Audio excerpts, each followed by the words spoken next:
He was known as the village idiot. But today, he took down 3 thugs with just a tree branch. The surrounding villagers were all stunned in disbelief. Little did they know, his body had long been taken over by another soul. 2.5 hours earlier, the leader of the demonic cult that once unified the martial world, Yang Juishan, was struck dead by divine lightning. His soul accidentally transmigrated into the body of a man named Lumen. The first thing he did after waking was ask the butler to take him to the village elder to understand the customs of this world. The butler was utterly dumbfounded. Though the young master wasn't very bright normally, today he seemed especially foolish. But as a servant, he had no choice but to obey. After asking around, Lumen learned that this body's father was the lord of the land, and this land was vastly different from his former martial world. Here, the continent was divided into knights and mages. They used divine and arcane powers, respectively. Lumen was listening intently when suddenly loud fighting broke out outside the door. 3 men were bullying a young boy selling melons. Hearing the commotion, Lumen asked the butler what was happening. Upon seeing their tattoos, the butler explained. These men were part of the Brad gang. They were known loan sharks. The melon boy likely owed them a large sum. Before the butler could finish, Lumen stepped forward and ordered them to stop. When the thugs saw it was the village idiot, they sneered in mockery. The butler hurried forward, urging the young master to go home. But Lumen calmly asked him, according to local law, what crimes had these men committed? The butler was stunned, then nervously replied, if the boy owed money and couldn't repay it, he should be punished. But the Brad gang has no authority to do so. Most importantly, they insulted you, the heir of House Dimitri. Just that alone is enough to warrant death. Upon hearing this, Lumen picked up a stick. As the heir of House Dimitri, I hereby sentence you to death. His words made the thugs scoff. They all pulled out weapons from their belts and arrogantly said, don't you see our tiger fang tattoos? Lumen let out a cold laugh. In a flash, he appeared before the bald thug, piercing his throat before he could react. The others charged in panic, but Lumen quickly killed another. The butler was shocked. Is this really the same foolish young master I knew? Only one thug remained, who turned and fled in terror. But as a former demonic overlord, Lumen wouldn't let anyone who challenged him escape. He grabbed the thug's hair and said coldly, I won't take your life. But since you dared to insult me, you must pay the price. With that, he sliced off the thug's tongue. I am Lumen Dimitri. If anyone is dissatisfied with my judgment, come see me anytime. The greatest martial artist in the East, destroyed by divine will for rejecting immortality, now reborn in the body of a fool. And his first challenge, 3 thugs. Though he dealt with them easily, Lumen was unhappy with his current body. It lacked energy reserves, and his aura was terribly weak. He needed to gather information quickly and rebuild his foundation to transform this body entirely. The melon boy limped forward to thank him. But Lumen told him not to misunderstand, that his actions weren't out of kindness. He was merely fulfilling the duty of the Lord's eldest son. He questioned the boy, asking if he had sold them bad melons. The boy looked wronged, and explained that his parents couldn't afford to farm, so they borrowed money from Brad. They had planned to repay the debt after harvest. Lumen listened with a serious expression. The boy continued, his parents had no money to farm, so they borrowed some from Brad, planning to repay it after the harvest. They would have been able to pay off all their debts, but those guys ruined all the crops in their fields on purpose, just to prevent them from repaying. And the reason they did it was because they had their eyes on his sister. He begged Lumen to help him, just to spare his sister's life, if nothing else. Seeing the look in his eyes, Lumen was suddenly reminded of one of his former 4 heavenly kings, Mad Demon. Now that he thought about it, Mad Demon had also grown up in this kind of environment. After asking for the boy's name, Lumen turned and walked away. Before leaving, he told him he would look into the matter and give him an answer. Meanwhile, a carriage was rushing toward the Dimitri estate. Seated inside was Lumen's fiancée, Miss Flora, but she wasn't coming to reconnect with Lumen. She came to break off the engagement. However, to her surprise, when she met Lumen, He agreed to the breakup without hesitation. Flora was left completely dumbfounded. When the simp stops simping, the goddess panics. She followed Lumen, demanding to know what he was thinking. Lumen told her not to waste time. He would take full responsibility for the annulment. Then he headed to his father's room. Upon hearing that Lumen planned to break the engagement with the Lawrence family, his father trembled with rage. He cursed Lumen for being an idiot. In 6 months, Lumen would be sent to the front lines, and marrying into the Lawrence family was the only way out. On top of that, he had heard that earlier today, at the market, Lumen publicly executed members of the Brad gang. Even as the Lord, he wouldn't dare touch Brad lightly. And now his foolish son had stirred up such trouble. Thinking of this, he grabbed a wine cup from the table and threw it. Lumen didn't dodge. He took the blow directly. He calmly told his father he would personally resolve the matter, then turned and left the room. But as soon as he stepped out, he bumped into Flora again. She had been eavesdropping outside the door. She advised Lumen not to act impulsively. The Brad gang was not to be trifled with. Lumen gave her a cold glance. Was I not clear enough just now? Miss Flora, don't you think you're overstepping? The young master everyone thought was useless was now determined to wipe out the local crime syndicate alone. Everyone thought he was insane. The butler even chased after him, urging him to return home. But Lumen didn't care. He deliberately wandered around the city with the butler, then found a tavern and ordered a table full of food. He told the butler his next move would be dangerous. He planned to investigate the Brad gang alone. The butler panicked. Does young master no longer trust this old servant? Lumen just smiled faintly. You've fulfilled your duty just by accompanying me here. Then he left the tavern alone. That's right. Lumen had done his research on the Brad gang. They weren't that powerful, but they were widespread and organized. They were hard to root out. So instead of hunting them, he decided to let them come to him. That's why he had wandered the streets with the butler earlier. And today happened to be the Night Corps' regular training day. There were fewer guards on patrol than usual. He was sure they would take the chance to make a move. Sure enough, as soon as Lumen entered a deserted alley, 3 clueless gang thugs followed him in. Meanwhile, the butler Hans, worried after being left behind, rushed to the training grounds. He found Commander Jonathan of the Night Corps, and begged him to help save the young master. Even Jonathan had a headache, dealing with the troublemaker heir. If the city lord hadn't ordered him to assist Lumen in dealing with the Brad gang, he wouldn't have gotten involved. Meanwhile, Lumen had already easily defeated the 3 thugs in the alley, and extracted a secret code used by the Brad gang. Inside a bustling tavern, Lumen's appearance instantly shifted the atmosphere. He strolled to the bar with a smile, and calmly recited the gang's street code. The moment they heard it, chaos erupted. Everyone grabbed weapons and lunged at Lumen. But in just a single exchange, 3 were taken down by Lumen. The sudden turn of events left everyone in shock. Was this really that cowardly fool of a young master? Seeing the fear in their eyes, Lumen let out a cold laugh. Heavenly Demon Arts, the #1 martial art, could enhance attributes with every breath. Though he hadn't trained long, it was more than enough to deal with these small fries. Some time passed. Jonathan and the guards arrived in a hurry, but all they found was wreckage and unconscious thugs.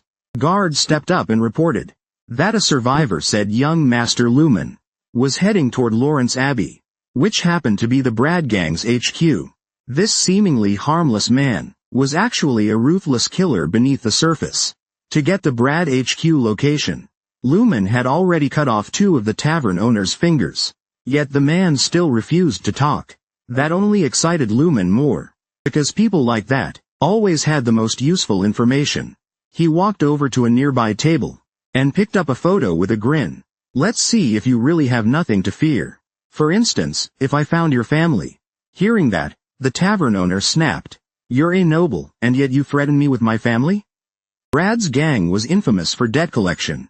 Enslaving debtors' families was common practice. There are some things you'd better consider carefully. As for your son, I'm not joking about killing him. Meanwhile, at Brad HQ, the boss had already learned that Lumen had wiped out their entire Dimitri division. It was hard to believe. But even more troubling was the Dimitri Night Corps. Yes, he had received word That Lumen was on his way. With the Night Corps not far behind. He ordered all forces to gather. They had to kill Lumen before the Knights arrived. But that confidence turned to fear in just 2.5 minutes. Everyone at HQ, except him, was dead. He was dragged like a dead dog to the town square by Lumen. He had only one thought now. I don't want to die. He knelt and begged Lumen, pleading for mercy. He'd even be his servant if necessary. Watching him grovel, Lumen sneered. Shouldn't you have realized this before daring to attack me? The Brad gang's sins are unforgivable. Today I'll deliver justice in front of everyone. With one stomp, he crushed Brad's skull. The crowd was left stunned. Even Jonathan, who had just arrived, saw it all. He couldn't believe this was the same useless young master. Meanwhile, news of Lumen's public execution had reached Lord Lawrence. Though Lumen was allowed to travel freely in Lawrence's lands, as an outsider, executing someone there was a huge overstep. His subordinates criticized Lumen's arrogance. But Lawrence had a different thought. This fool of a young master actually did something incredible. Seems I might have struck gold after all. What he didn't know was his dutiful daughter had already broken off the engagement behind his back. Never in his dreams did he expect his useless son to wipe out an entire gang alone. To avoid further trouble, Lumen claimed he'd been secretly training in swordsmanship for 2.5 years. That made the old man even prouder. Then he made a request to see his son's sword skills. The next day, he brought Lumen to the family training ground. But when he asked for someone to spar with his son, not a single soul answered. No one was that foolish. They all knew there was no benefit in winning or losing against the young master. Winning doesn't bring any benefits. Losing might even get you kicked out of the Night Order. Who would want to play along in a skit with the Lord's foolish son? That's what Vice Captain Chris thought. But what he didn't expect was that the Lord specifically named him. He clearly remembered that one time the young master made trouble while drunk. He dealt with it impartially, which led to an unpleasant fallout. This time, he was clearly being set up for trouble. He pleaded with Captain Jonathan to replace him. But Jonathan said that as his disciple, he was a perfect match for sparring with the young master. Before the match began, he specially requested both sides to go all out with no holding back. He then gave Chris a meaningful glance, as if hinting, "This is all I can do for you." Seeing Chris's panicked eyes, Lumen showed a mischievous smile. But in Chris's eyes, it looked like pure provocation. So Chris went all out from the start. But what he didn't expect was that Lumen didn't move at all, yet still blocked his serious attack. Unwilling to accept it, he charged again. But no matter how he attacked, he couldn't land a single blow. What's more, a few strands of his hair got sliced off.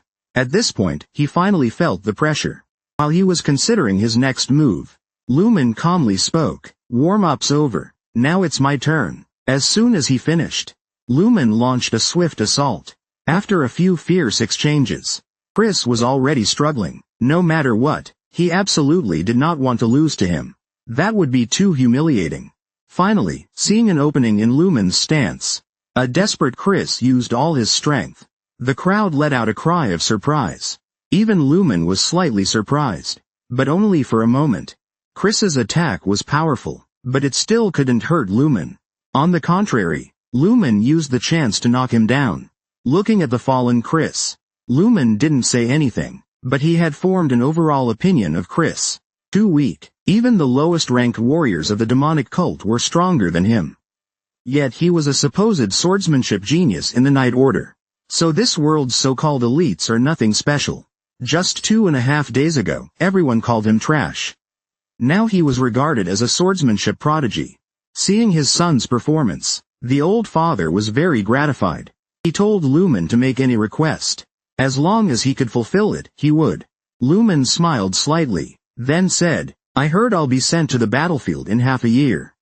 Please allow me to personally choose my forces." Hearing such a request, his father was shocked. Wasn't his son always against going to war? Why was he suddenly so brave? He asked Lumen to think it through. But Lumen insisted on his request. The father closed his eyes to ponder for a moment, then once again smiled with satisfaction. Moments later, Chris regained consciousness, but as soon as he opened his eyes, his teacher gave him some bad news. Young Master Lumen wanted to bring him to the battlefield.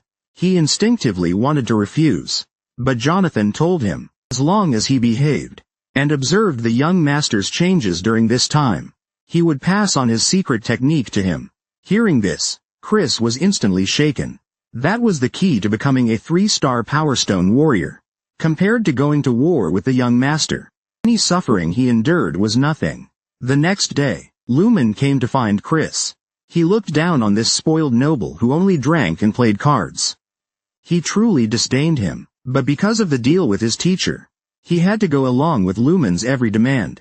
The first thing was to explain what Chi power was. He told Lumen, Chi power is a form of divine strength, and also the most commonly used force by knights. Mages usually store divine power in rings. Knights, on the other hand, let it flow through their bodies. The creator of Chi power was Alexander. Different from mages, Chi power is the kind of force that makes divine power erupt instantly. But none of that really matters, because only a select few are born to grasp divine power. The chance of becoming a Chi Knight is 1 in 1,000, while becoming a mage is 1 in 10,000. So what really matters is whether you're qualified. And the most basic qualification is sensing divine power. After hearing this explanation, Lumen nodded slightly. In that case, let's start by sensing divine power. Chris agreed verbally, but inside he was very dismissive. What a joke. It took him half a year just to sense the presence of divine power. And that was already considered gifted. A useless young master thinks he can sense it too? Absolutely ridiculous. But to his surprise, what he thought was impossible, Lumen achieved it perfectly in just 2.5 hours. This guy is unbelievable. What others need 2.5 years to achieve, he did in 2.5 hours. And he had only one comment on divine power. It's weak. That's right. In his previous life, Lumen's breathing technique cleansed metabolic waste from blood energy, eventually storing chi in the dantian. But it's different here. People just wait for divine power to accumulate on its own during guidance. There's no real control. Simply put, if martial chi is scarce but nourishing, then divine power in this world is plentiful, but elusive. No matter how much you absorb, it leaks away. Lumen had nothing but contempt for this training method. In his view, even after 100 years, you'd never reach the peak. But Chris, who'd lived here all his life, thought differently. To him, being able to sense divine power already made one gifted. Now Lumen had done it in front of him in just 2.5 hours. That was a miracle. He kept asking how Lumen did it. Seeing Chris's desperate look, Lumen chuckled. Let me ask you a question. During your training, have you never once questioned this method? Chris looked dumbfounded. What are you talking about? This method has been passed down for generations. Lumen didn't want to argue. Changing a decades-old belief isn't easy. But just as he turned to leave, Chris suddenly called out to him. Please tell me. What should I do now? Lumen was very surprised. Chris's eyes reminded him of a former subordinate. Someone who also gave up their pride to become stronger. He was the feared demonic expert, Blood Demon. If you want to get stronger, then from now on, do whatever it takes to stay by my side. In 6 months, I'm heading to the battlefield. Watch carefully how I defeat our enemies. If you're still following me 10 years from now, I'm sure you'll find your answer. This protagonist is insane. He used only a wooden sword to make the vice captain of the knights. With 2.5 years of training, resigned just to follow him. Jonathan was shocked to hear Chris's decision. Could it be that their foolish young master had really changed? But he respected Chris's choice, and agreed to his resignation as vice captain. At the same time, news of Lumen wiping out the Brad gang spread like wildfire in town. The kid who had once been bullied by 3 Lu Wachangs was stunned by the news. Could it be that young Master Lumen really did it for him? All day long, Kevin kept thinking about it. He wanted to be someone like Lumen. Someone who could protect his family no matter the danger. There are many bad people like Brad out there. And to protect his family, he had to become strong. He slightly regretted not following Lumen earlier. But just as he was lost in thought, Lumen suddenly appeared and called out to him. Hearing that voice, Kevin was visibly excited. He immediately knelt down and expressed his gratitude to Lumen.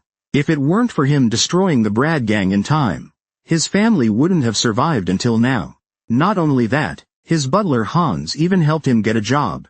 Lumen smiled slightly, saying it was no big deal. He had a proposal and wondered if Kevin would be interested. He would never have to worry about supporting his family again. His loved ones would live and eat well, and he'd have the chance to pursue his own interests. The only price was to live for Lumen. To serve Lumen alone from now on. Kevin clenched his teeth, eyes filled with determination. I'm willing to serve you, body and soul. Even if you order me to die, I won't hesitate. All I ask is that you look after my family. Seeing the blood on his forehead, Lumen felt a sense of familiarity. Swearing loyalty with blood, just like the mad demon from the past. First there was Chris, who reminded him of Blood Demon. And now there was Kevin. This world really works in mysterious ways. Very well. From today on, Kevin, you're my man. He then brought Kevin back home, and asked the butler to arrange a place for him. After that, Lumen went to the library alone. It held records of everything about the continent. From the books, Lumen learned 3-star Chi Knights were far beyond ordinary people's reach. Even within the country, they were specially honored. On the Salomon continent, the highest knight rank was 6-star. No one had ever heard of a 7-star knight.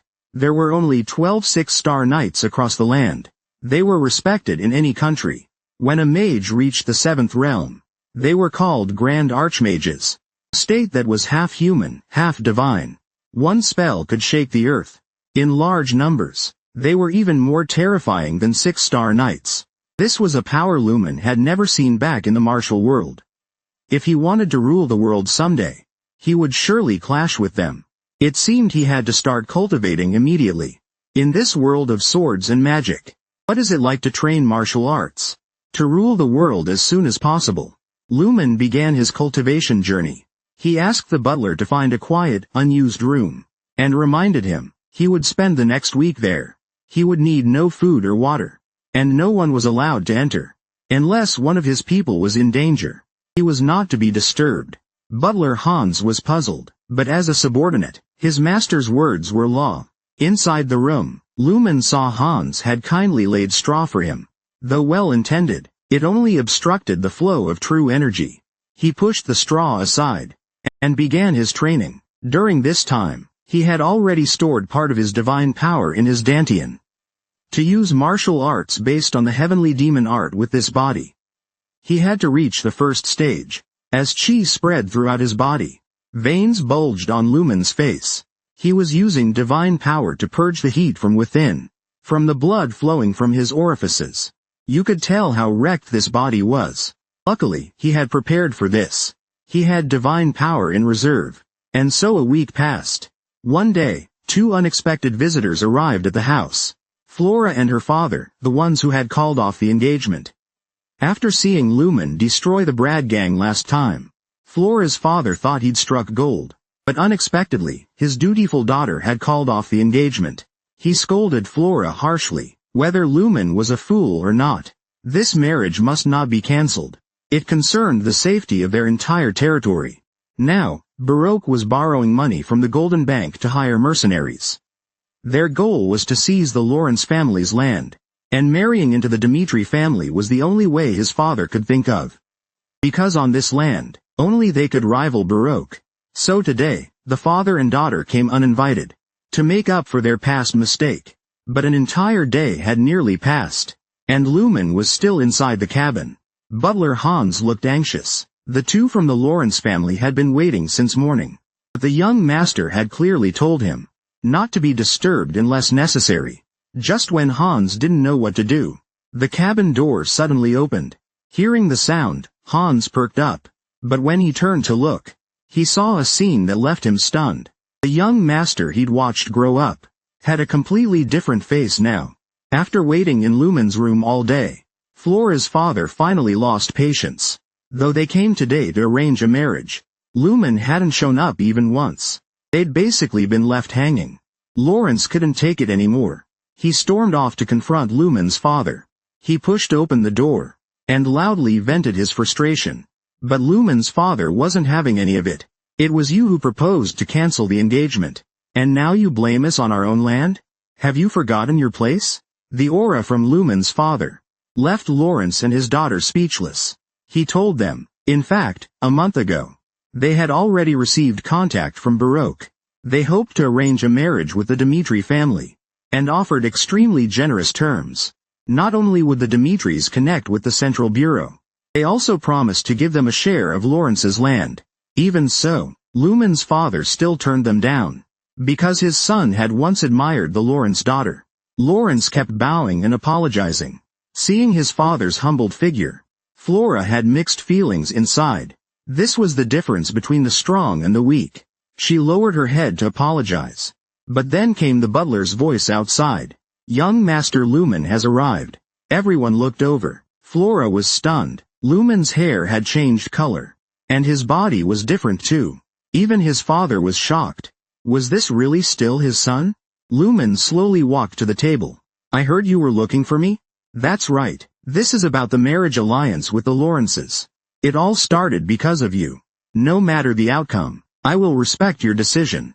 Lumen nodded, then casually said, I know what this marriage means. But on the first day we met, she asked to cancel the engagement.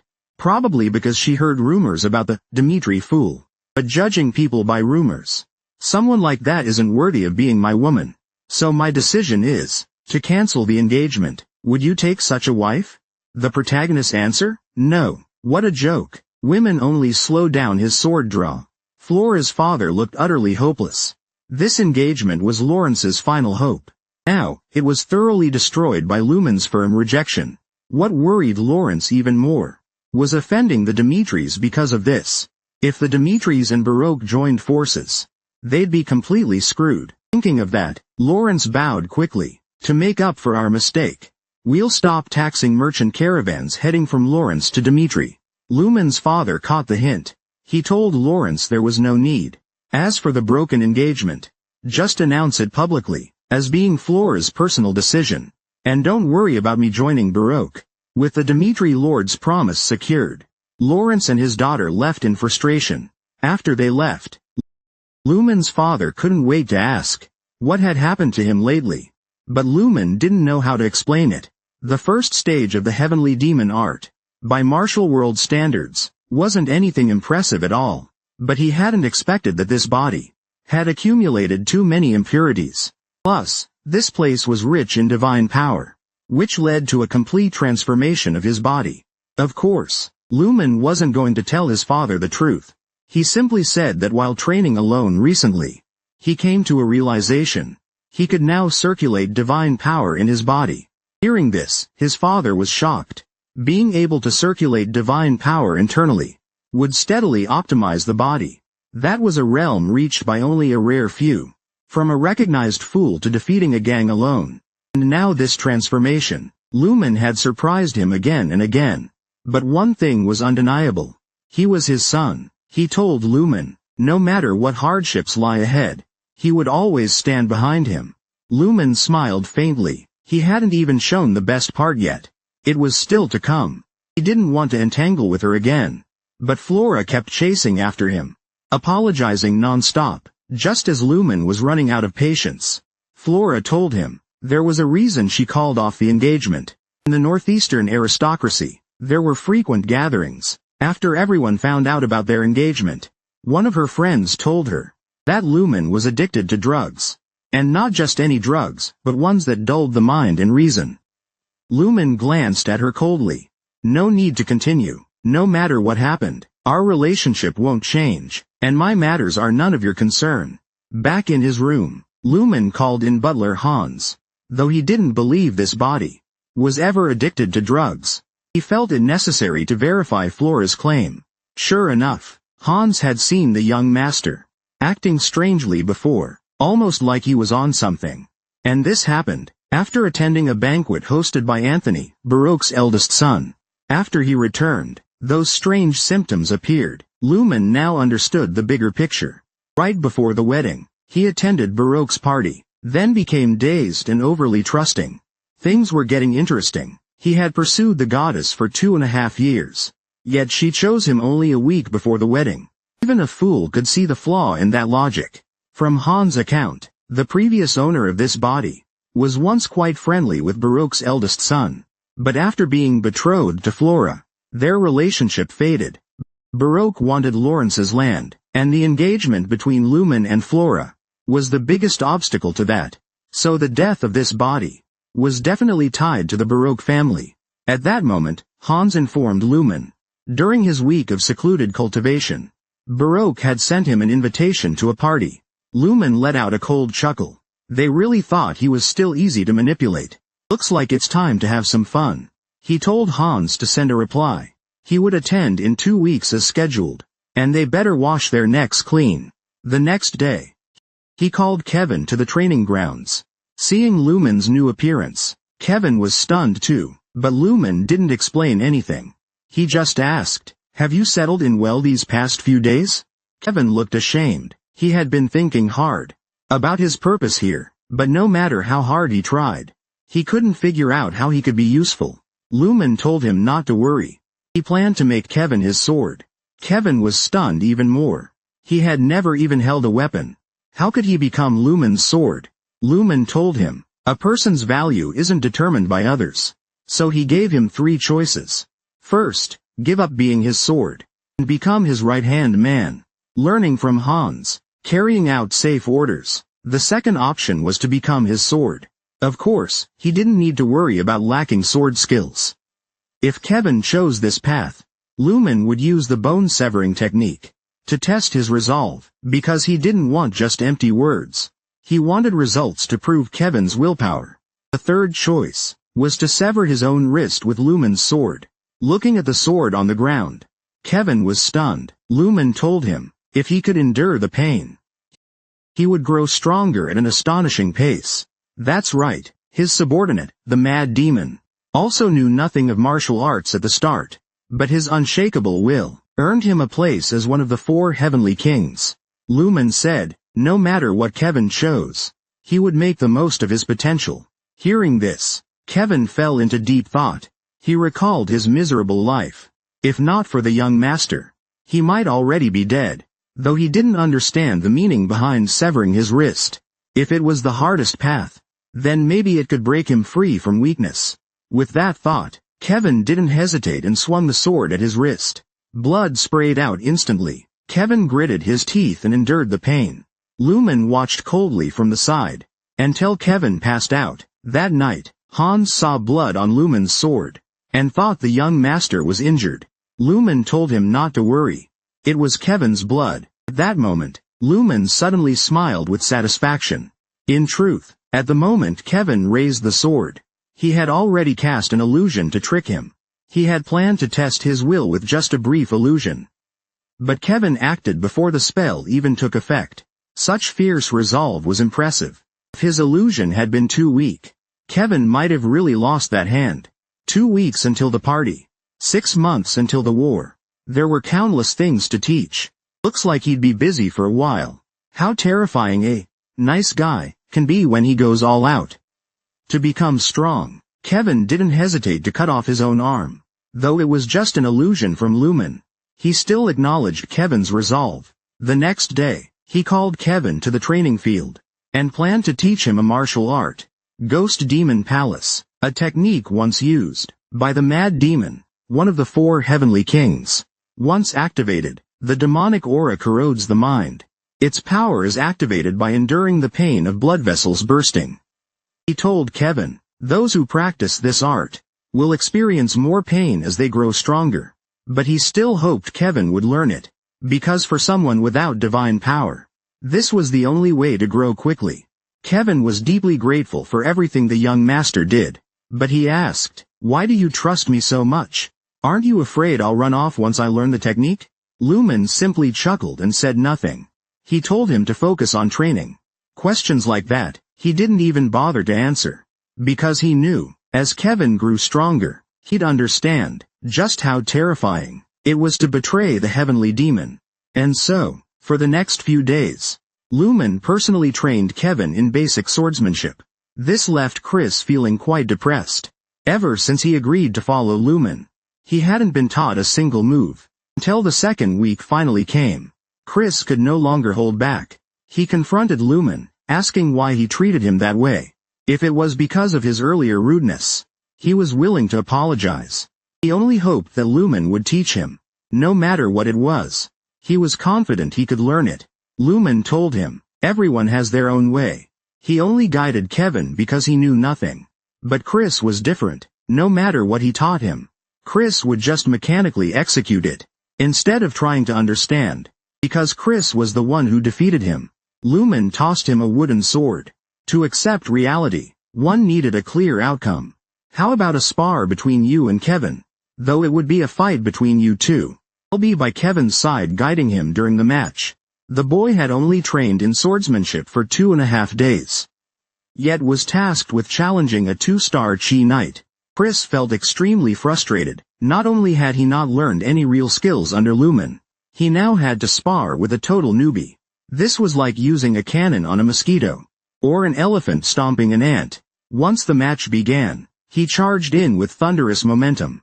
But to his surprise, no matter how many times he knocked Kevin down, the boy would always get back up. In fact, there was something he didn't know. Lumen had been using voice transmission to guide Kevin. Unfortunately, Kevin's ears could follow, but his brain and body couldn't keep up. Looking at the bruised and swollen Kevin, Chris felt annoyed. Is this kid a donkey or something? Why is he so stubborn? He rushed in quickly, intending to finish it in one blow. But unexpectedly this time, Kevin actually followed Lumen's instructions. Not only did he dodge Chris's attack, he even counterattacked. Chris was stunned.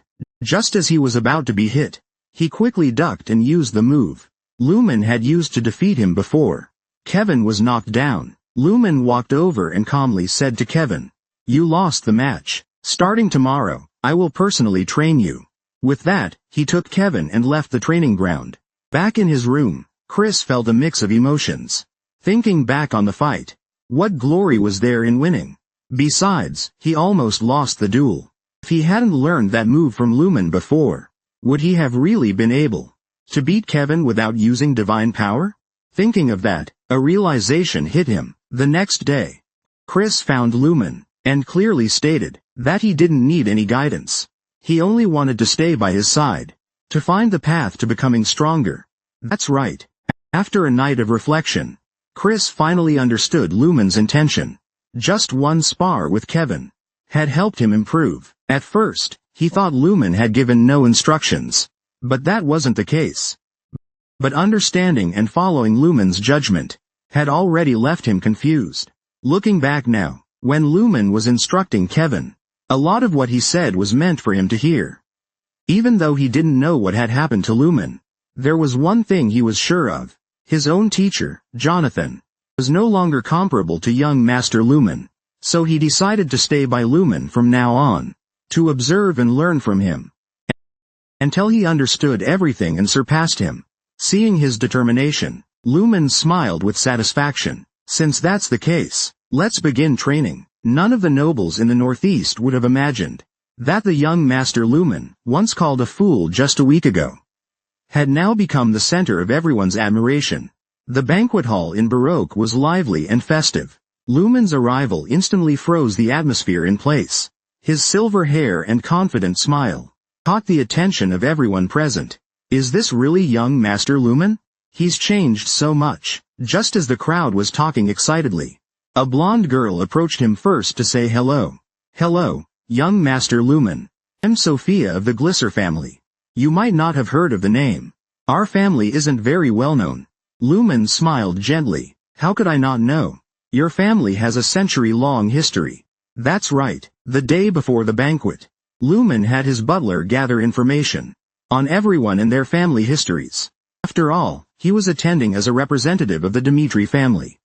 Sophia didn't expect Lumen to know so much about her family. The more they talked, the more they connected. Seeing this, others also came over. After a few rounds of drinks, no one could believe that the fool everyone talked about was Lumen. Some girls even openly declared they wanted to bear his children. While everyone was enjoying themselves, the butler of the Baroque family quietly approached Lumen. Young master, you're invited to the secret room. Upon hearing this, Lumen's face instantly darkened. Finally, I can find out who's been messing with me. Following the butler into the secret room, Lumen saw Anthony, the eldest son of the Baroque family. After some hypocritical small talk, Anthony spoke with a smile. I really admired your decision back then, ignoring our ties, and forcing an engagement with the Lawrence family. But in the secret room, I saw you lying in bed with my cousin. Do you know, I couldn't even describe how I felt at that moment. But since you're here at the party, does that mean you're willing to accept my proposal? Let's talk about the marriage between our two families. At that moment, a memory suddenly resurfaced in Lumen's mind. They had drugged his drink, and staged a scene where he appeared to sleep with the cousin, to force him to break off the engagement with the Lawrences. The old Lumen didn't want Flora to be shamed by a breakup, nor did he want the scandal to ruin the family name. So he chose to end his pitiful life by suicide. But the Lumen now was no longer that weak boy. Even if he couldn't get revenge today, he was going to take some payback from this man. She set her wine glass down heavily on the table. Have you not realized the situation you're in? Anthony was stunned. When did Lumen become this assertive? She warned him that if he took her cousin's virginity, he'd better take responsibility. Lumen looked at Anthony with disdain and said, "Call me what you want. I've already been labeled a fool. I don't care about adding one more enemy. But you'd better manage your own mess first. The breakup was my own decision. But you did get what you wanted, didn't you? But if you choose to go against me now, what do you think I'll do? Would I, out of personal spite, side with the Lawrences? Don't forget, Baroque only has social connections in the Northeast.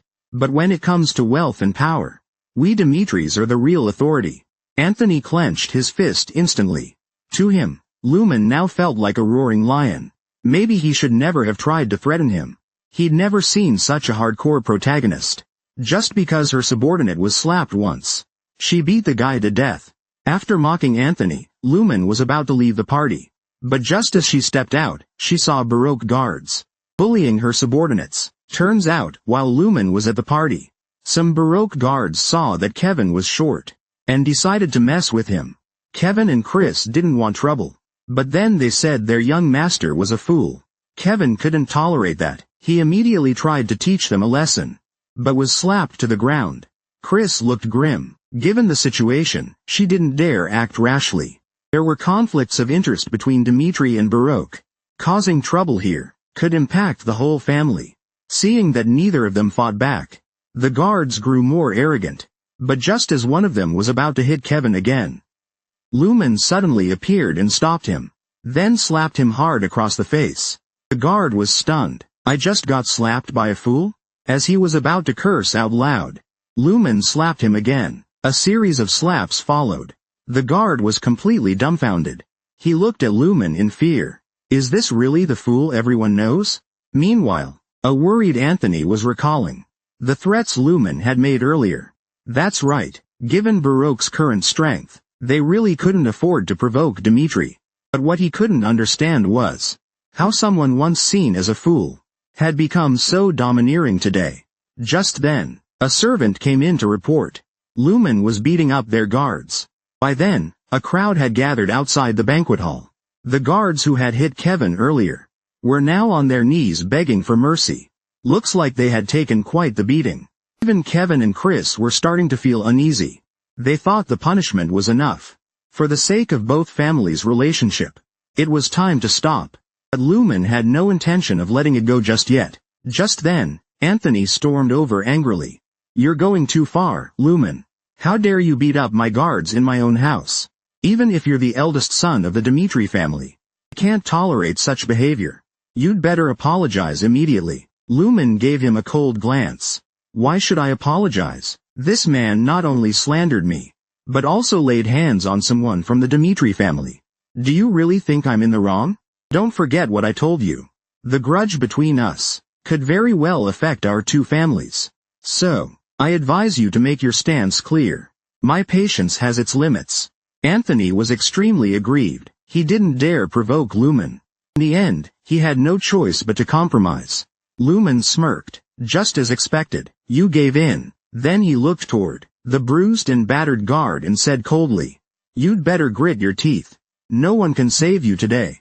After teaching them a lesson, Lumen left the banquet with his men. At that moment, everyone had to accept a new reality. The fool they once knew no longer existed. On the way back, Kevin and Chris looked dejected. Frankly, this whole incident brought shame to the Dimitri family. Lumen didn't scold them, though Lumen verbally promised Anthony not to assist the Lawrence family. He also didn't want Baroque to win this war. That would be detrimental to Dimitri's future development. According to intel, the Dimitri family's war. 41. Repeated lines. All say yet during the war.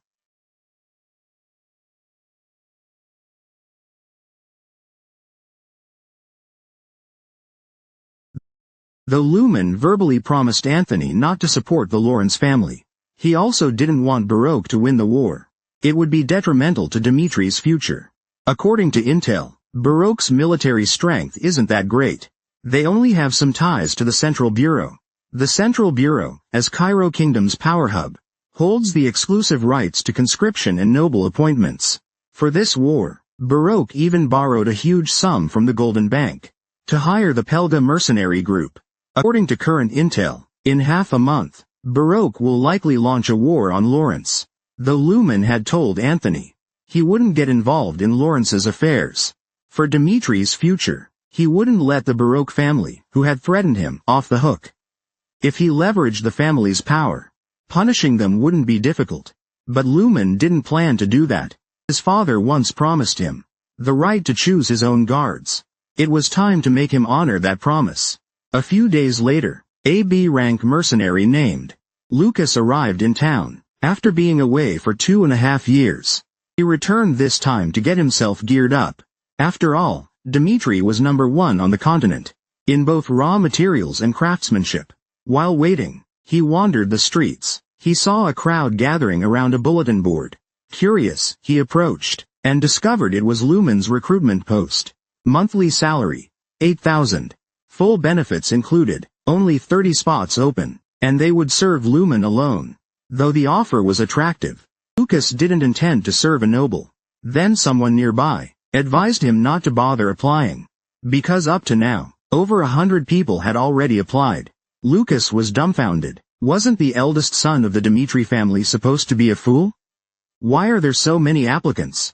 As soon as he said that, everyone present gave him strange looks. Looks like you're an outsider who doesn't know what's going on. Young Master Lumen is no longer the fool he used to be. He not only took down Bradbon, he also started caring about public opinion. Ask around about Kevin's family and you'll know. That kid who used to be bullied now eats big, tough loaves of bread. His family was even moved into a big mansion. That's a proper rise to the top. They say young Master Lumen even slapped several Baroque guards for Kevin's sake. Lucas was stunned. He'd only been away for 2.5 years. How could so much have changed? He decided he had to join the selection to see the truth with his own eyes. Just how ridiculous could a small recruitment scene get? A man nervously stood before the wooden board. An archer on the opposite side drew his bow.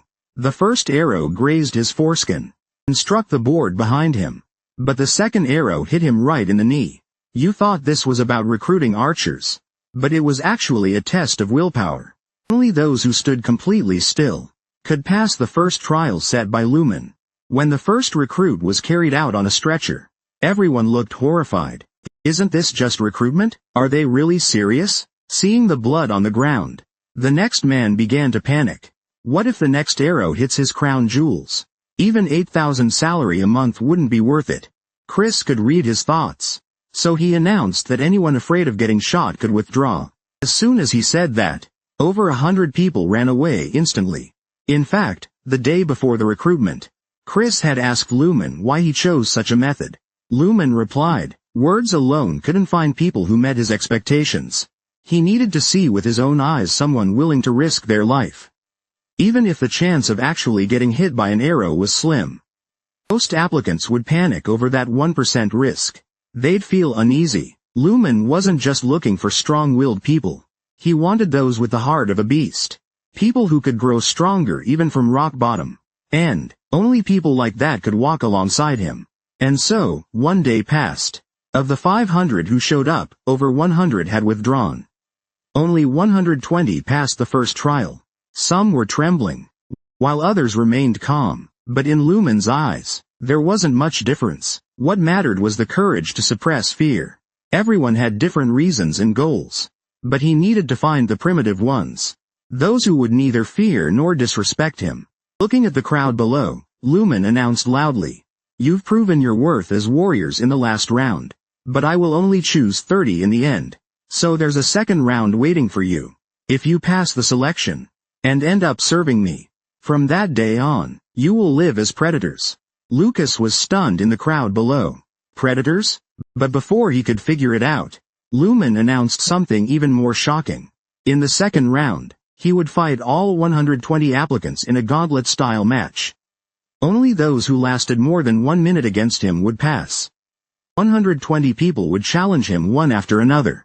Only those who could last a full minute would pass early. Lumen's confidence seemed like arrogance to everyone. The first challenger, a bald man, didn't believe he'd be defeated in a minute. The match began, and the bald man charged with all his strength. He wanted to leave a mark on Lumen with sheer force. But Lumen casually dodged to the side. Before the bald man could react, a wooden sword was at his throat. Next, at that moment, Lucas finally understood Lumen's bold words. Because he had the strength to back them up. Just like that, an hour passed. 60 applicants had already been eliminated. But Lumen showed no signs of exhaustion. Now, everyone finally understood what a predator was. Lumen was that predator. In a world where only the strong survive. A predator who could decide someone's life or death. Lucas was the 61st to step up. Unlike the other challengers, he was the first to take the initiative. Although Lumen blocked his attack, he took the opportunity to throw a dagger from his waist. Well, turns out this guy had something hidden. But it couldn't harm Lumen at all. After a brief retreat, Lucas touched the dagger at his waist. He figured he had one more chance to attack. This time, he had to take the lead.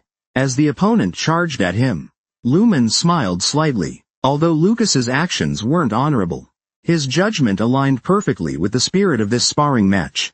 Indeed, as a B-rank mercenary, Lucas was different. He honed himself on battlefields full of death. To survive, he'd use any means necessary, which forged his current will. As long as he could win, he'd use whatever dirty trick he could. As he dodged Lumen's wooden sword, he threw a pouch of sand at him. Shameless as it was, it didn't break any rules. But unfortunately, his opponent was Lumen, once the number 1 of the demon sect. Before learning martial arts at the demonic god sect, the first thing taught was not to blink. Because in battle, every blink could be fatal. Inner strength circulation required breath control, and even the eyes needed focus. Lumen had trained to keep his gaze steady under any condition. Lucas lost, but Lumen didn't blame him, and allowed the match to continue. In fact, the moment Lucas reached for his waist, Lumen had already seen through his plan. He didn't dodge, because he wanted to see the man's combat ability. What he didn't expect was, after Lucas started it, the rest of the applicants went completely wild. Some threw stones, some threw sand, some even threw whips. But the result was the same. No one lasted more than a minute.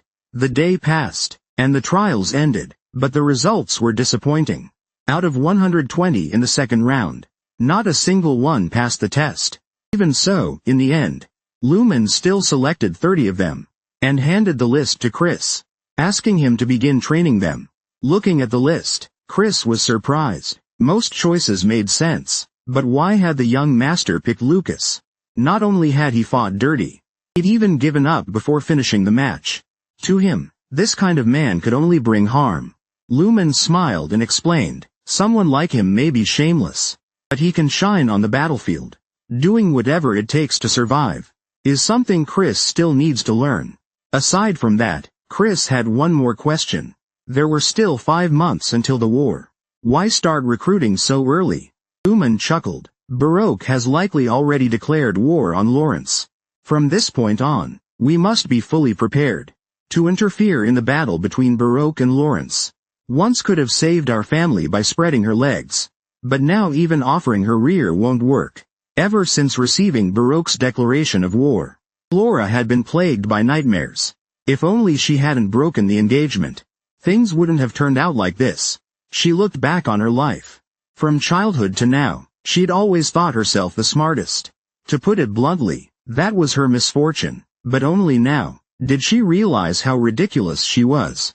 Thinking of how Lumen defeated Bradbon all on his own, Flora felt like she was the real fool. Even if Lumen hadn't succeeded back then, at least he had the courage to try. Thinking of this, Flora fell into deep thought. Suddenly, she made up her mind and walked out of the room. She must not be cowardly any longer. If Lumen could defeat Brad with his own strength, then she too must find a solution on her own. Meanwhile, Flora's father Lawrence was on the brink of despair. Due to Baroque's ties with the Central Bureau, none of the surrounding nobles dared support the Lawrences. Relying on themselves alone, they simply couldn't stop Baroque's attack. An advisor said, under current circumstances, surrender might be better. At least some territory and their soldiers' lives might be spared. Lawrence looked utterly weary. Perhaps this really was the only way. But just as he was about to decide, Flora pushed open the doors of the meeting room. Father, I've found a solution. At the same time, Lumen was speaking with his father. He told him about his intention to intervene in the war.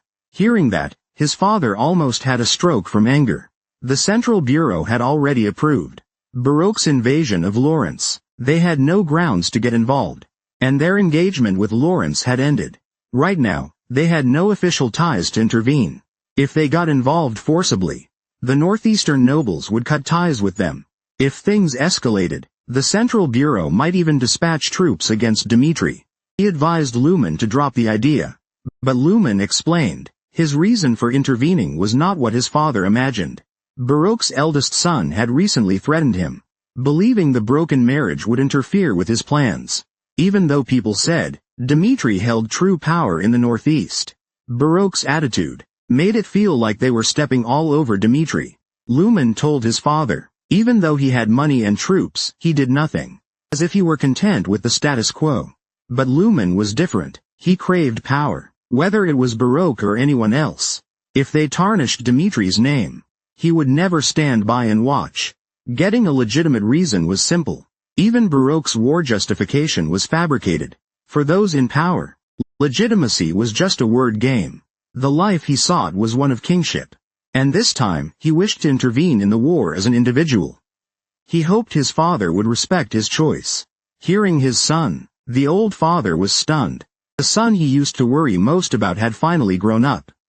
If you're set on joining, then I, as your father, have a duty too. Go for it. I'll be your strongest support. Seeing his father's resolve, Lumen smiled faintly. If that's the case, then I won't hold back. The reason Dmitri became the overlord of the Northeast was mainly due to the iron mine behind their territory. Its reserves were said to be the kingdom's largest. Plus, their blacksmithing skills were top-notch. Processed iron from Dmitri fetched extremely high prices. So no noble in the Northeast dared go against Dmitri. Not just because of wealth, but because without Dmitri forged weapons, they'd be powerless. That alone was fatal. When his father agreed to help Lumen made a request. He needed gear for his soldiers. His father told him to find Master Hendrik. He oversaw all iron production for the family. But before going, he reminded him, Dmitri's blacksmiths were very proud, and wouldn't follow him just because of his status. Only someone who understood metalwork could earn their trust. And sure enough, when Lumen arrived at the smithy, he found everyone looking at him with contempt. Given what the body's previous owner had done, their attitude was understandable. He arrived at Master Hendrik's forge and stated his intentions, but Hendrik coldly pointed to a pile of gear on the ground and said, "That's all you get." Lumen was dumbfounded. What's with this old man's attitude? He didn't remember ever offending him. Arriving at the equipment area, Lumen was stunned on the spot. Master Hendrik, is this pile of trash really the best you can forge? Hearing that, Hendrik immediately flew into a rage. You've never even been near a forge. What right do you have to criticize Dmitri Ironwork? If your father hadn't pleaded with me, I wouldn't have let you take anything. For the sake of succession, your brother Ludwell spent years doing menial work for me. And you, just chasing women. You've done nothing all these years. Compared to that pile of junk, you, Lumen, are the real piece of garbage. Hearing the scolding, Lumen had a pounding headache. Looks like he had to put this old man in his place. He casually picked up a longsword and held it up. Even under sunlight, the sword cast a shadow, which meant uneven pressure was applied during forging. I'd guess this was made by a blacksmith still lacking in skill. Also, this chainmail is too loose in its weave. It's practically made of paper. With that, Lumen thrust the weapon into the chainmail on the floor. If I couldn't recognize this garbage, then the soldiers who follow me into battle would die without ever knowing why. If you offered this out of personal bias against me, then each soldier's death would be on your hands. But what you think doesn't matter. What matters is I told you what the equipment is for, and I made this request under my father's name. Yet you handed me a pile of junk. In other words, am I to take this as defying my father's orders? With just a few words, Lumen completely rattled the rigid old man. As a vassal, no matter how kind his lord is, he cannot cross the line.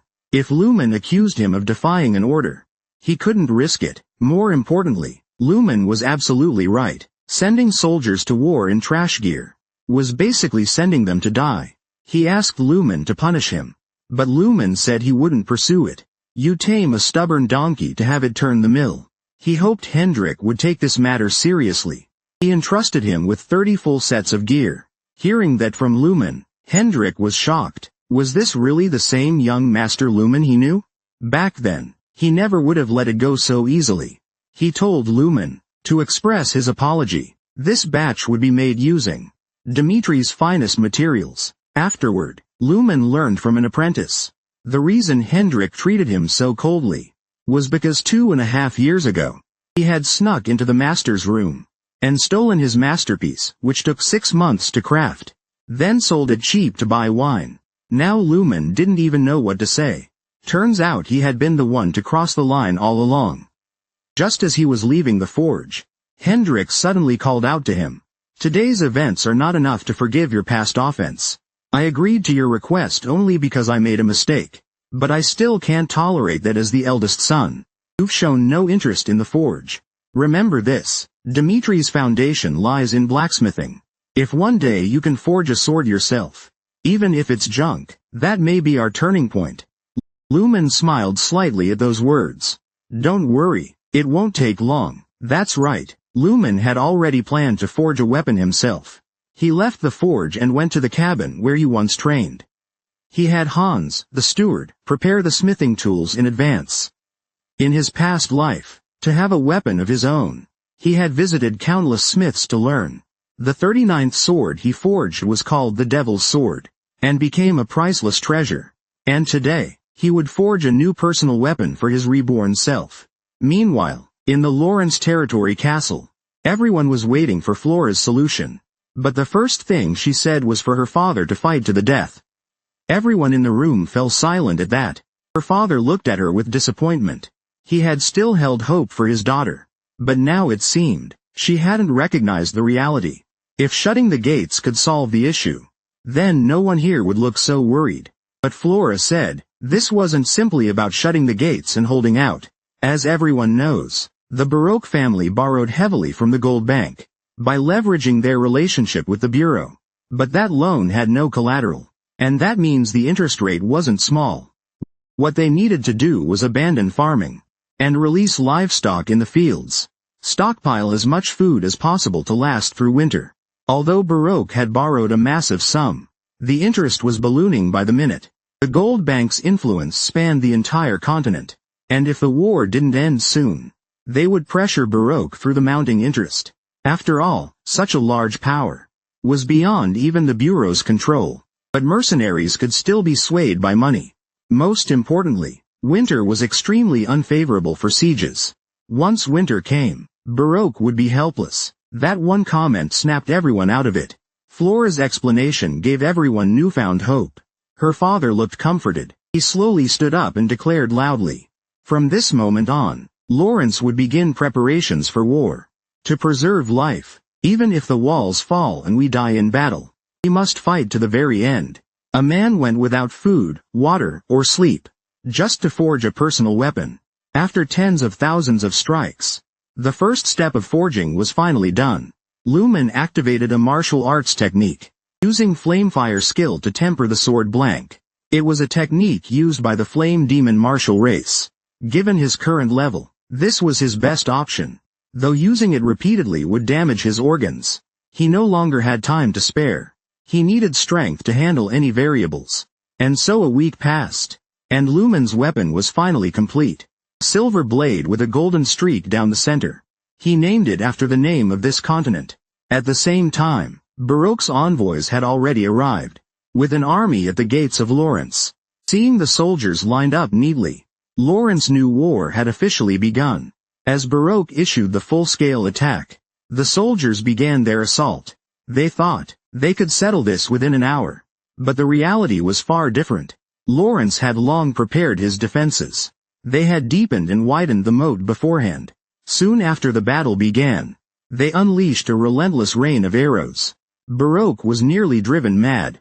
He couldn't understand how in just a week, they'd come up with a full-on siege defense strategy. He ordered his men to prepare that thing. He didn't believe Lawrence was truly unbreakable. Meanwhile, Lawrence was on the wall commanding his troops. Just then, Flora appeared in armor atop the wall. Seeing his intelligent daughter, Lawrence was filled with pride. But just as they shared a touching father-daughter moment, a violent explosion shook the battlements. A massive hole had been blown into the wall. Flora ran over in horror to check it, but froze the next second. The explosion was caused by an incendiary bomb. It worked like a magic projectile launcher, capable of hurling explosive spells at walls. This was a strategic weapon. Without bureau authorization, not even immense wealth could buy it. Flora was in despair. She never imagined the enemy would use magical weaponry. Now, she had only two options. Either fight fire with fire using similar weapons, or storm out and destroy their weapon by hand. But clearly neither was feasible. Just then, a servant rushed up in a panic. "Milady, we just received a magical transmission. Young Master Lumen asked me to pass on a message. He said he has a way to help us. He hopes you'll accept the transmission. A family's peace being repaid with a young girl's purity." Lumen contacted Flora through magical transmission. He got straight to the point with his proposal. For personal reasons, he wants revenge on Baroque. But the issue now is just the timing of that revenge. If the Lawrence family agrees with his plan, then he could destroy Baroque right away. Flora knew there's no such thing as a free lunch. She asked Lumen what he wanted from her. Lumen replied, if the Lawrences choose to make sacrifices for his cause, he would vouch for them in his own name, and do everything he could to help. Flora realized there was no time left to consider alternatives. Just as she was about to agree, Lumen told her to wait. If he was going to intervene in the war, he needed a legitimate reason. Now that their engagement was dissolved, he needed a perfect excuse. So he proposed claiming that Anthony had inappropriate intentions toward Flora. Although it wasn't true, he asked Flora to say publicly. That's why their engagement was broken off. Flora was stunned when she heard that. Once this kind of story got out, her reputation among the nobility would be destroyed. In an era where women had to wear chastity armor after marriage, a woman's purity meant everything. Though Lumen told her to think it through carefully, the situation outside left her no time at all. Seeing Flora trembling in hesitation, Lumen gave her a final push. If this had happened before we broke off the engagement, you would still be mine. But unfortunately, you chose to walk away. Flora clenched her teeth. Outside, the explosions grew louder and louder. Some agile little creatures had already climbed the walls. Suddenly, Flora stepped out. Father, open the city gates. We need to confront Baroque head-on. Lawrence was stunned. You were the one insisting we hold our ground. And now you want to open the gates? What kind of game are you playing? Lumen said he would help us. If we open the gates and march out now, we'll draw their attention. Then Lumen will lead his men to destroy the firebombs. Hearing his daughter, Lawrence was stunned again, but she reassured him, because she believed Lumen would never let them down. Meanwhile, in another part of the forest, Chris approached Lumen to ask if they should attack now. Lumen rejected the idea without hesitation. Chris was stunned. If we don't act now, Lawrence might not hold out much longer. And you already promised to help them. So shouldn't we deploy immediately? Lumen looked at Chris coldly. Why should I? What happens to Lawrence is none of my business. Even if they all die. They're just strangers to me. What matters is not letting my people shed blood in vain. If many of Lawrence's people die here, then blame their incompetent leader. But I'm different. Anyone who is loyal to me, I will never let them die in vain. Pass on my order. Gather everyone. I'm issuing a battle plan. Never seen such a domineering man. Even with an army of millions, he wouldn't let his people bleed a single drop. Lumen's words almost made Chris kneel and call him daddy. At the pre-battle meeting, Lumen informed everyone that their mission was to infiltrate Baroque's rear and destroy the siege engines. Based on his judgment, Lawrence's bait tactic would definitely fail. So this mission had only one objective: destroy the weapons and retreat immediately. Lumen himself would lead the team. He would clear the way by defeating the enemy head-on. All the others had to do was harvest the heads. Meanwhile, Lawrence had already opened the city gates. Though they deployed quite a few soldiers, they were easily overwhelmed in the enemy's eyes, because they weren't facing a regular army, but the Pelga mercenary group. Their leader was an elite mercenary. One swing of his axe could mow down a crowd. To him, Lawrence's men were just appetizers. Seeing comrades fall one after another, Lawrence's soldiers began to tremble all over. Flora stood atop the wall, shouting not to retreat. Her heart was filled with anxiety. She had promised Lumen they would serve as proper bait, drawing all enemy forces in. But now, her troops seemed more like cowardly mice. The plan looked like it was failing.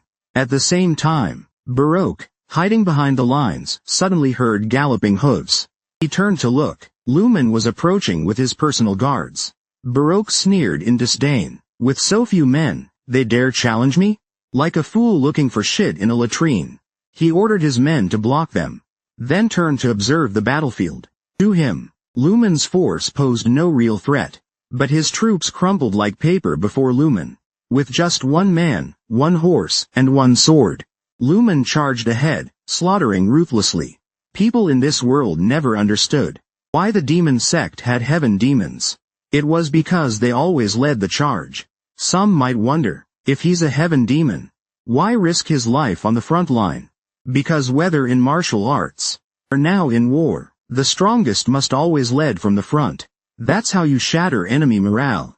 That's right, the soldiers sent to stop Lumen were already trembling uncontrollably. He wasn't human, he was a demon. Countless foes fell beneath Lumen's feet. His guards behind him entered slaughter mode, hacking wildly at what remained. Right now, every one of them had only one thought: to get closer to their commander. Some attack once every 5 seconds. He killed one every 5 seconds. With sword in hand, follow me. Lumen at the front was already in a frenzy. Hearing the cries of his men, Pelga finally snapped. He had to deal with Lumen personally. As a kingdom-recognized elite mercenary, Pelga was highly confident in his abilities.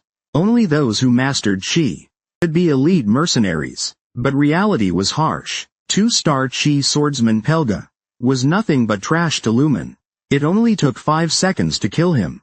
When they saw Pelga's scalp fly off, everyone was stunned. At that moment, Lumen had reached the incendiary launcher. It was the first magical artifact he had seen since being reborn. He gathered all his inner force and unleashed his strongest move, Heaven Demon Sword Technique. Purple-black sword beam shot into the sky, instantly shredding the device before him. Looking at the wreckage, Baroque was furious, but without his core weapon, he had no choice but to retreat. The battle was over. All 30 of Lumen's soldiers returned. Not a single one left behind. None severely wounded. They all understood one thing. Their good fortune was because they followed a monster beyond comprehension. The city gates opened. Lumen and his men entered. They were now the heroes of Lawrence. Countless citizens flooded the streets, cheering. Even Lawrence himself came to the gate to welcome Lumen. Seeing Lumen again, Lawrence felt a mix of emotions. Dimitri gave birth to a furry white tiger. If nothing had gone wrong back then, this whiskered man could have been his son-in-law. But all of that was over now. Though Lawrence felt bitter inside, in front of Lumen, he forced himself to look happy. After some polite small talk, Lawrence invited Lumen to the Territorial Council. At the conference room entrance, Flora stopped Lumen. She thanked him for his help, and also apologized for failing the bait plan. She felt it was her fault. Lumen remained expressionless, saying it didn't matter. Lawrence had done about as well as expected, but Flora still felt uneasy. She promised that in the upcoming meeting, if he made any request, she would give her full support to fulfill it, and make sure it came true. Seeing her resolve, Lumen gave a sly grin. An idea seemed to form in his mind. Since you're so insistent, I see no reason to refuse. For now, let's head in. However, halfway through the meeting, Lumen could no longer sit still. These people had only repelled Baroque once. Yet they were already clamoring for peace talks. Clearly, Lawrence was a herbivore, and herbivores were nothing but prey to beasts. In that case, Lumen figured he'd teach them a lesson. Anyone who frequently eats crap knows that habit never changes, just like how Baroque invaded Lawrence. Even if peace talks succeeded, they'd find another excuse to attack again. Besides, Baroque was currently strapped for cash to repay their massive debts. They'd do anything to see Lawrence fall. Lumen had had enough. He said it outright. Even if the firebombs were destroyed, the enemy wouldn't abandon their plans. He dared to assert. All they'd receive was a blood-soaked messenger's head. At that, everyone in the room fell silent. Lumen continued, "Soldiers are hauling corpses right now. Doesn't that move any of you? Baroque deserves no forgiveness. They provoked Lawrence first. What Lawrence must do is show the world how they take revenge." That said, Lawrence still had no confidence in his strength. Lumen told him not to worry. Test tube baby rolling downhill. There are more solutions than problems. He just so happened to have a way to avoid a full-scale war. A warrior duel. A warrior duel means each family sends 3 swordsmen to duel in a sacred match. This is a blessed ritual by Valhalla. Everyone must accept the outcome, and the duel is officiated by a judge. For Lawrence, this was the simplest and most effective option. However, Lawrence still looked troubled. Warrior duels these days had become corrupt. They were now battles of wealth and connections. Baroque had ties to the Central Bureau, and had borrowed a massive sum from Golden Bank. No one knew whom they might send into battle. Lumen told him not to worry. He would be the first to represent the Lawrence family. In addition, he would also send his man Chris. Though only a 2-star Chi Knight, his talent was enough to defeat a 3-star opponent. With that lineup, victory was almost guaranteed. Having said that, Lumen walked over to Flora. "Now, make your decision." Lumen's words struck Flora like lightning. Could this be the request he mentioned? Was he telling her he would fight for her? But all consequences would fall on Lawrence alone. Only now did she realize how dangerous Lumen truly was. Flora shut her eyes tightly, as if all her strength had been drained. "I agree with your decision." The man she once thought was a useless fool now made her feel a trace of fear. To preserve her family's future, Flora ultimately agreed to the warrior duel. After a week of back and forth, Lawrence and Baroque arrived at the duel site. After the judge announced the rules, both sides submitted their fighter lineup. At that moment, Lumen noticed the Baroque side wasn't tense at all. In fact, they seemed increasingly confident. Logically, with time passing, interest on their debts should have put them under huge pressure. But they didn't look worried at all. Lumen suspected they were stalling on purpose. Something was fishy here. He told Lawrence that he wanted to change the order of fighters. Lawrence was surprised. The lineup had been finalized a week ago. Could it be that in this time, Baroque had brought in some powerful ringer? He asked how Lumen wanted to change it. Lumen explained that he was originally going to fight first, then send out a Lawrence family member, and have Chris finish the match. But now, Chris would go first, and he'd stay behind to deal with Baroque's trump card. The first match began shortly after. 2-star Knight Chris faced off against 3-star Knight Gaga. The two clashed in a blur of motion right from the start. In just 2.5 seconds, they'd already exchanged several blows. They were so fast the artists could only capture afterimages. Chris dodged attack after attack, while waiting for a chance to deliver a fatal strike. Facing an opponent 1 star above him, he had only one shot. But before he could find an opening, Gaga had unleashed wide-range chi force. All of Chris's escape routes were sealed off. His mouth gaped in terror. How the hell do I dodge this? But just then, Lumen's voice echoed in his mind. You must try to break the so-called norms of the world. In that moment, the mental shackle that had bound Chris for so long was pierced like a virgin's veil. He finally realized, misusing power was meaningless. Only by focusing all of his chi in one point could he unleash true force. Chris swung his sword swiftly. Gaga's head rolled off like a ball. The crowd erupted in cheers. A 2-star knight had defeated a 3-star. Baroque was furious to the brink of exploding. He urgently ordered his men to summon the expensive warrior he hired. He couldn't afford to lose the second match. As the second duel began, a yawning man lazily stepped onto the stage.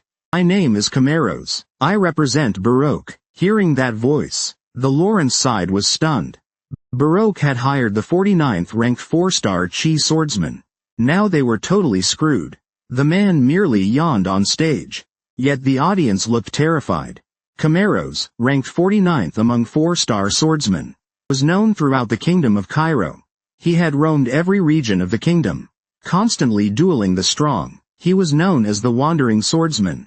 Lawrence never imagined that Baroque's ace would be him. But just as everyone thought Lawrence was doomed, Lumen smiled with satisfaction. A 4-star chi swordsman, huh? Now this is exciting. He didn't know how strong Camaros was. But at last, he had a chance to fight a legend like in the stories. But just as Lumen was about to step forward, Flora stopped him, looking worried. You insane? That's Camaros, ranked 49th. Forfeit. At least that way you'll survive. Lumen glanced at Camaros on stage. His cocky look annoyed him greatly. He flung Flora aside and coldly said, I don't want to explain too much. Just don't get in my way. With that, he stepped onto the stage. Facing Lumen, Camaros quietly evaluated him. Since this guy destroyed the firebomb launcher, he was probably just a 2-star knight. Camaros had planned to challenge Fernando, ranked 30th. Now he was facing a complete nobody. Camaros felt deeply disappointed. He charged at Lumen at full speed. He planned to end the fight in the shortest time. His chi-imbued longsword thrust fiercely toward Lumen. Lumen slightly shifted his body and countered with a reverse strike. Camaros let out a faint, mocking laugh. To him, Lumen was just struggling before death. He summoned all his chi, planning to crush him with overwhelming force. But little did he know, his actions only left Lumen disappointed. At first, he had been excited, thinking he could go all out. But now it was clear. He had overestimated his opponent. Someone like this ranked 49th? So much for the grand rankings. Looking at the straining Camaros, Lumen stepped forward and said, Stop the act. Take this. That's right. Lumen had already released the third form of his Heaven Demon Sword technique as he walked forward. This move was formless. At that moment, Camaros felt a black wave surge toward him. But before he could react, the force had already pierced his body. Everyone watching was dumbfounded. Camaros had been instantly defeated. They didn't even see how Lumen did it. With a glance at the body, Lumen slowly sheathed his sword. Your Honor, can you announce the result now? This man was unbelievable. He defeated the 49th ranked 4-star chi swordsman in a single strike. The moment Camaros fell, everyone froze in shock. It was something thought impossible. Chris clenched his fists tightly. This is the true strength of our commander. When he had won the first match, he proudly thought he was catching up to Lumen. But now he realized, he had been too naive. At this moment, the one most devastated was Baroque. He even wondered if the mercenary guild had sent a fake Camaros. 2 out of 3 matches were lost. The result was already clear. But warrior duel rules stated that all 3 rounds must be completed. To minimize further loss, both sides had a chance to substitute fighters. Baroque, holding back his rage, sent Banson to fight the third match. It was Banson who embarrassed Baroque at the banquet. Now he'd be given a chance to redeem himself. That's right, Banson was the guard Lumen once humiliated by slapping him in public. But he wasn't even nervous now.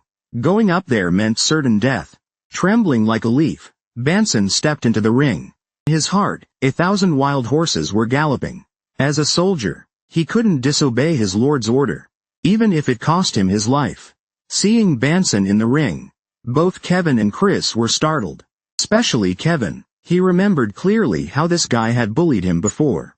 Without hesitation, he asked Lumen to let him fight. Lumen didn't expect Kevin to show such courage. After all, even against an untrained knight, Kevin might still lose, but it seemed he wanted to prove himself. Lumen smiled approvingly, and accepted his request. At that moment, Banson was still daydreaming on the stage, until he saw Kevin stepping up. From despair to excitement, Banson's emotions were like a roller coaster. Looking at the potato-sized Kevin, Banson couldn't help but burst into a piggish laugh.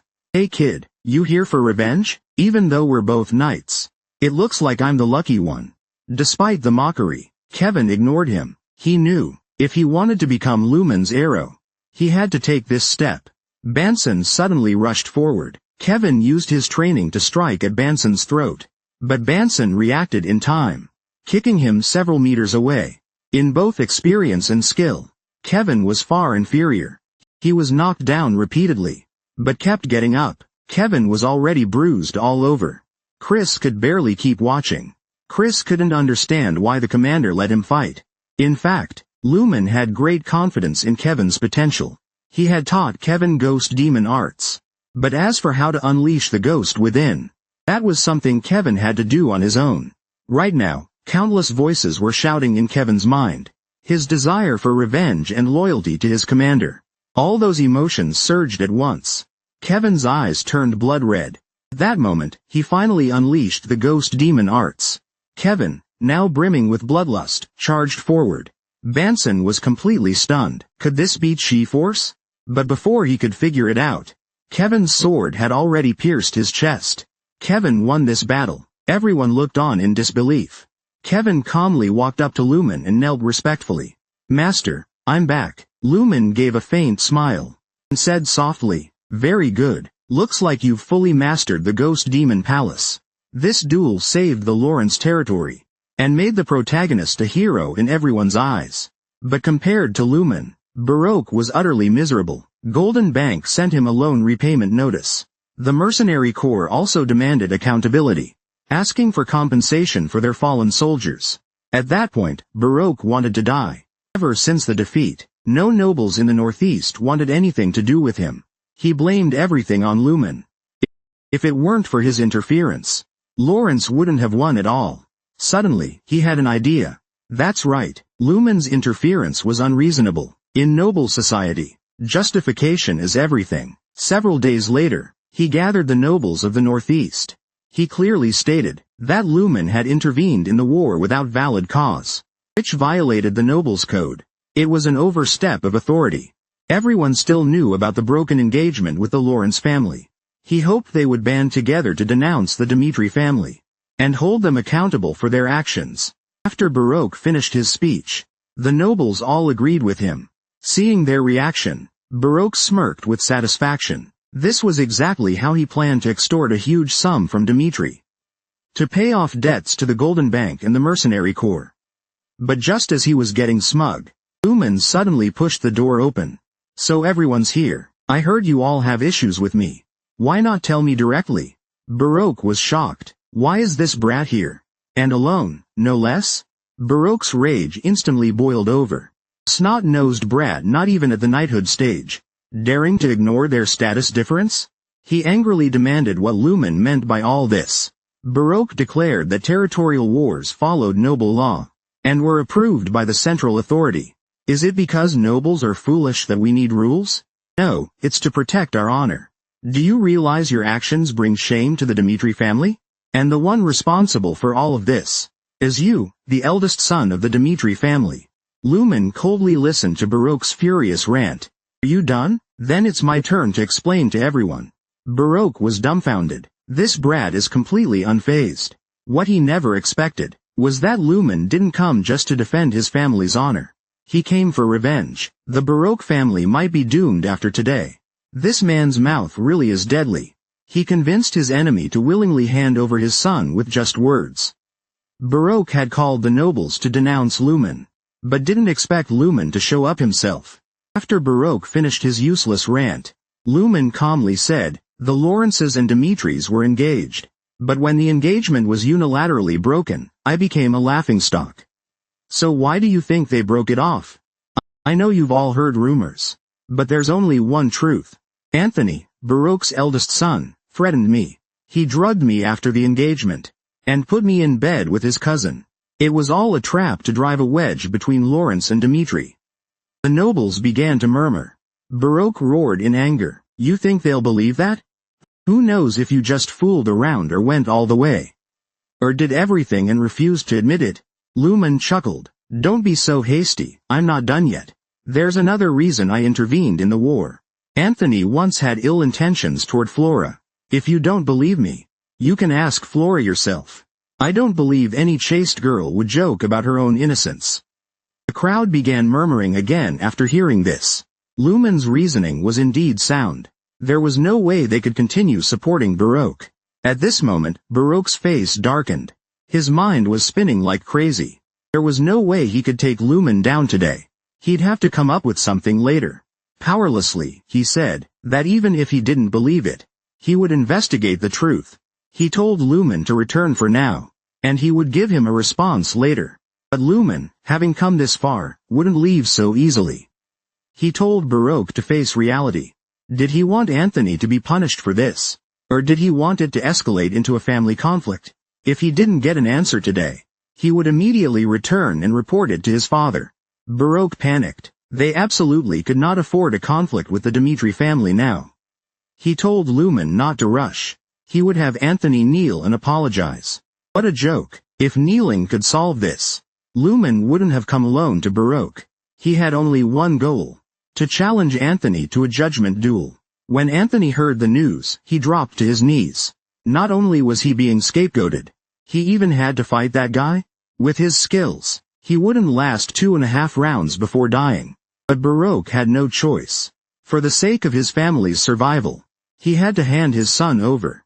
And so, under the witness of Northeast nobles, Lumen and Anthony began their judgment duel. Baroque thought Lumen had come alone, so he wouldn't dare go too far. But he didn't expect that once Lumen struck, he would kill his son outright. This protagonist is insane, causing chaos on someone else's turf. Not a single one of the dozens of guards dared to stop him. During the duel with Anthony, Lumen killed him without hesitation. Even though Anthony had begged and admitted fault from the start, Lumen still went through with it. Because he understood one thing. You must pull the weeds out by the root. Only the dead can end all uncertainties. Baroque rushed toward the arena in desperation. He never imagined that Lumen would dare kill someone in his own territory, right in front of him. And it was even his eldest son. He roared at his men, ordering them to seize the demon who killed their young master. At that moment, Baroque finally realized why Lumen had come alone. He had lured him into complacency, making him think there was room for compromise. Then proposed the duel and killed Anthony.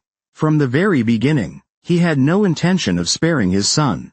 That's right, Lumen made it crystal clear. From the day Anthony threatened him, he and Baroque became mortal enemies. Lumen turned and coldly looked at the surrounding nobles. Remember my words. From this moment on, if anyone continues to associate with Baroque, I will also see them as my enemy. In the days to come, Baroque will keep an eye on the Baroque family's actions, and keep striking, until Baroque is completely destroyed. Watching Lumen's figure fade away, Baroque finally realized they had provoked someone they couldn't afford to. A few days later, unable to repay his debts to the Golden Bank, Baroque tried to flee in the night, but his body was eventually found in the wilderness. Everyone thought it was the Golden Bank's doing. But only the butler Hans knew. This was all young master's handiwork. After washing the blood-stained clothes, Hans said with concern, "Young master, you should be more careful. I truly feel uneasy in my heart." Lumen glanced at him calmly. "Hans, I've told you before, you're one of mine, and to keep my people safe, I will do everything it takes." The once foolish young master of the Lord's house. Now, the once foolish young master had become everyone's dream. Ever since news spread that Lumen had defeated a 4-star knight in one move, Noblewomen had been lining up to propose marriage. Of course, Lumen's mother was no pushover either. Her political skills and methods even surpassed Lumen's father. She made it clear to everyone. Her son had experienced a broken engagement once, so she didn't want political marriages tied to him again. She would respect Lumen's choices, and let him pursue whoever he liked. But to the noble's ears, this meant something else entirely. Strike first to gain the upper hand. Act before others do. And so, a matchmaking banquet was being quietly prepared. Meanwhile, in Lawrence's territory, Flora recalled everything Lumen had done to save Lawrence. She couldn't help but feel flustered. Her cheeks flushed red. She went to the balcony alone to cool off. But just then, her distant cousin Sylvia suddenly called her. Flora was surprised. This cousin who rarely visited, why was she here today? After some explanation, it turned out she was going to attend Lumen's banquet on behalf of the Lawrences. Flora couldn't hold it in anymore. She asked her father what was going on. Why wasn't she informed? Speaking of this matter, her father looked guilty. He admitted he was wrong back then. He shouldn't have promised her to Lumen for the family's benefit. He knew she didn't like Lumen. So this time he arranged for her cousin to attend the banquet. Whether it worked out or not, they still needed to maintain a good relationship with Dimitri. Flora was stunned. She told her father she wanted to attend instead. Her father told her to stop being childish. He wouldn't tie his daughter's happiness to politics ever again. But before he could finish, Flora stared him down and said word for word, "I said, I'm going with Sylvia." Meanwhile, in the Valhalla Holy Church, Wallace, the judge priest in charge of Cairo district, received a report from her subordinates. After reading it, she showed a hint of excitement. A 25-year-old noble heir had actually shot a 4-star Chi Knight? Could such a prodigy really exist? I must confirm it in person. Take a look. These noble girls all dressed extravagantly, just to win the protagonist's favor. But when they arrived at his hometown, they immediately began to complain. All because the Dimitri family made its fortune through mining. The black coal and sweaty miners made them feel like they were in the countryside. Just then, a group of filthy miners passed by. Everyone moved aside with disgust. But what they didn't know was, the Lumen they all dreamed of was right in the middle of those miners. Suddenly, the sound of hurried footsteps came from the street. Lumen's butler, Hans, came rushing over. "Young master, though I can't stop you from working in the mine, can't you take care of your body? Look how filthy you are. My heart can't take it." The noble girls who heard this all stopped in their tracks. Their eyes sparkled as they looked at Lumen. Some even felt that licking the sweat off his skin would taste sweet. Sylvia was the first to greet him. But Lumen looked at her with complete indifference. What a joke. Women only slow down the speed of drawing one's sword. Flora didn't know whether to laugh or cry. This guy really hadn't changed one bit. After a few casual words, Lumen left with Hans. On the way, Hans asked worriedly when the young master would return home. Lumen told him, mines were the foundation of the Dimitri family.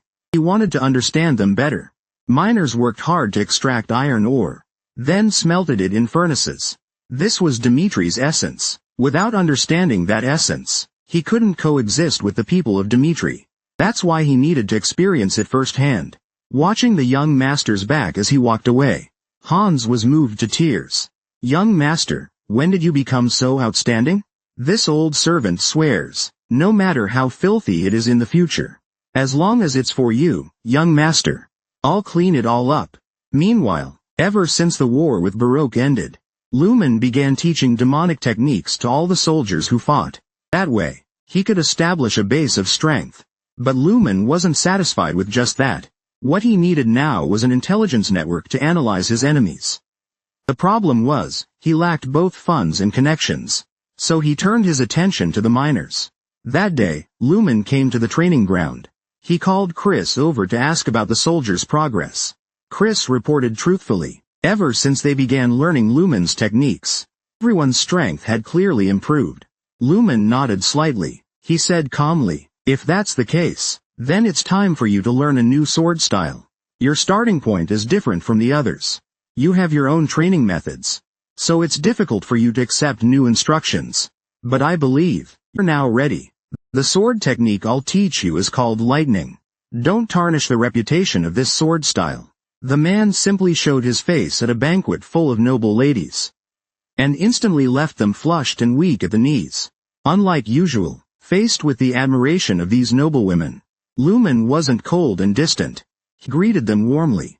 As the banquet drew to a close, Lumen stepped onto the balcony alone for some air. Just then, Flora came over. "You're quite the actor. I thought you didn't care about social relationships." "What a surprise." Lumen glanced at her and said plainly, "Normally, I wouldn't care. But today, my parents are present, and the guests were all invited by them. Naturally, I wouldn't act the same. Besides, there's no need to be surprised. Because in my eyes, this is no different from when we first met." That one sentence left Flora feeling awkward. But Lumen had no intention of continuing the conversation. What he wanted most right now was his own intelligence network. That's right, Lumen had joined the miners only to gain their support and trust. Of course, at the beginning, the miners all looked down on him. They thought he was just putting on a show for publicity. But as time passed, their view of him changed. Lumen worked diligently without complaint, and frequently sought advice from veteran workers. But this alone wasn't enough to win everyone over. What truly changed their minds was a mining accident. A miner was buried underground. While everyone else panicked, Lumen rushed in and saved the man. That one act earned him the respect of everyone. But Lumen wasn't done yet. To build a dedicated intel network, he had to win their unwavering loyalty. And as miners, besides high pay, their greatest concern was safety. So Lumen went to find his father. But before he could even speak, his father scolded him harshly. It turned out Lumen hadn't told his father about becoming a miner. And once his father learned that he'd gone into the mine to save someone, he was furious. As the eldest son of the Dmitri family, how could he risk his life like that? He questioned what Lumen was thinking. If he wanted frontline experience, why not tell him? He would have arranged for him to work at the forge. But Lumen told him, to truly understand Dmitri, he had to go into the mines. Because the iron mines were the foundation of Dmitri. Lumen's words moved his father. But he still didn't want his son to be in such danger. However, Lumen assured him he had a solution. The only way to ensure the miners' safety was to use magical artifacts. Although this would sharply increase costs, mining efficiency would also improve significantly. Moreover, there was another benefit Lumen didn't mention: winning the miners' goodwill. This laid the groundwork for building his intelligence network. In a world ruled by the law of the jungle, two organizations once became famous for intelligence gathering: the Beggars Sect and the Shawu clan. Lumen's desire to win over the miners was rooted in his ambition to revive the Shawu clan in this world. Of course, this was just the first step. The miners were confined to the northeast region, but he needed intelligence across the entire continent. So he needed someone to lead and manage it all. That someone was Lucas. However, when Lumen found him, Lucas outright refused the request. His reason was simple. He simply wanted to stay by Lumen's side. Lumen smiled faintly. Whether it was an act or sincere, it proved he hadn't misjudged him. He told Lucas he didn't need blind loyalty, but if someone sincerely worked hard for him, he would offer them unimaginable rewards. Lucas was moved. He immediately agreed to follow Lumen's plan. His attitude made Lumen very pleased.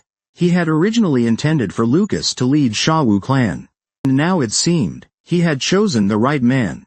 A few days later, Lumen received the magical artifacts he requested from his father. These items ensured safety within the mine. Not only did they greatly improve miner safety, they also earned Lumen tremendous favor among them. However, this also put his father in a difficult position. Installing magical artifacts in the mine had indeed generated significant expenses. But in a short time, production had increased by 30%. Yet Lumen's father was not happy, because Lumen's recent accomplishments were drawing attention. 2.5 years ago, he had named Lumen's younger brother, Ludwell, as heir. Back then, it meant little. But now people in court were starting to recommend Lumen. The last thing he wanted was conflict between sons. But it seemed things had already spiraled out of control. Even as the Lord, Lumen's father didn't dare make this decision alone. Such is the terror of politics. By tradition, the heir of the Dmitri family must be approved by key figures. Beyond ministers, he also needed the approval of the mine overseer and Master Hendrik. The father grew conflicted. He summoned Lumen's butler to ask about recent changes. Speaking of the young master, Hans praised him endlessly. In short, the young master is more than qualified to lead Dmitri. Impressive indeed. Hans had guts to say that in front of the Lord. But Lumen's father didn't hold it against him. He called for the mine overseer next. After a lengthy conversation, he found that even the miners had developed a surprisingly favorable view of Lumen. At this point, only Master Hendrik's opinion remained. What he didn't expect was that the sword Lumen had forged himself had already completely won over the forging Master Hendrik. The foolish young master people used to scoff at had now become a top contender for lordship. Faced with this outcome, Lumen's father was deeply worried. He knew clearly his two sons would one day battle for the title. To the bitter end, at this moment, he didn't know how to choose. His second son Ludwell was studying at Cairo Royal Academy. With outstanding performance, he'd entered the S class. But his elder son Lumen was just as remarkable. Setting aside recent events, just the sword brought back by Hendrik was enough to shock him for a whole year. His son had never told him he could forge weapons, and his forging skills even surpassed his own. A few days later, two important guests arrived at Dmitri. Wallace, an inquisitor of the Valhalla Church, and his assistant. They came with one purpose: to meet with Lumen. Then we'll consider updating the rankings based on actual results. His father smiled happily. The rankings have always brought nothing but benefits to their family. Even for families lower on the ladder, having a ranked member alone would be enough to elevate the entire family's reputation. But Lumen had stayed cooped up in the forge for days. He asked the two guests to rest first. He would have Lumen receive them personally the next day. So Wallace, led by the butler Hans, headed toward the guest room. On the way, he was drawn by the sound of training.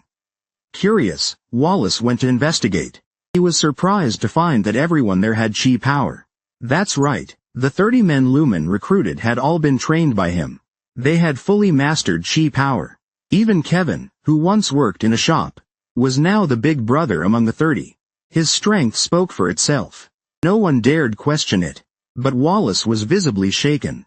After looking into it, he found they were Lumen's personal guard, and they had all been trained by him. Wallace was completely stunned. Just who was this Lumen? The next day, Wallace finally met the man himself. After exchanging some polite small talk, Wallace stated the purpose of his visit. He had heard Lumen defeated Comelos, ranked 49th, so he came to verify it personally. Normally speaking, there are two ways to claim a ranking spot: unofficial duels and official duels. Official duels are conducted under the supervision of an inquisitor. But Lumen defeated Comelos under unofficial circumstances. In that case, even a win would not let him take the opponent's rank directly. He must first prove his strength and be placed at the bottom of the list. The method of proof is simple. Inject chi into the testing orb. Red indicates 1 star. Orange means 2 star. Yellow means 3 star. Above that, it turns green. Lumen had defeated a 4-star knight, so he now had to prove that he possessed power above 4 stars. Staring at the glowing orb, Lumen slowly placed his hand on it. But what intrigued him wasn't his strength. It was the magical artifact itself. A device that could measure power so easily. What kind of mages existed in this world? He knew he needed to witness them for himself one day, to find out just how much chi power he had inside him. He released all of his chi into the testing orb, but the orb burst immediately. Wallace, watching from the side, was completely dumbfounded. The chi tester was forged with divine power by a 6-star knight. Unless the divine power limit was exceeded, the orb could not break. Lumen wasn't just a hidden dragon. He was a total monster. But right before the orb shattered, Wallace saw it turn green. That meant Lumen was at least a 4-star chi knight, and potentially on track to become a 6-star. If word of this got out in the Cairo kingdom, it would cause an explosive sensation. After some thought, Wallace decided to keep this information secret. He told Lumen, the orb malfunctioned, It was his first time seeing such a thing. He would investigate it immediately after returning, and give Lumen the results soon. With that, he took the broken orb and left. Back at the temple, Wallace dug up all available info on Lumen. He found Lumen's transformation began after conquering the Brad gang. He just couldn't figure out how someone could change so completely. This matter was now beyond his control. He had to report it immediately. He activated the magical communicator, and reported everything to the Valhalla Empire headquarters. After hearing the story, his superior ordered Wallace to try recruiting Lumen. That's right, the reason the Valhalla Empire created the rankings was to recruit talented individuals.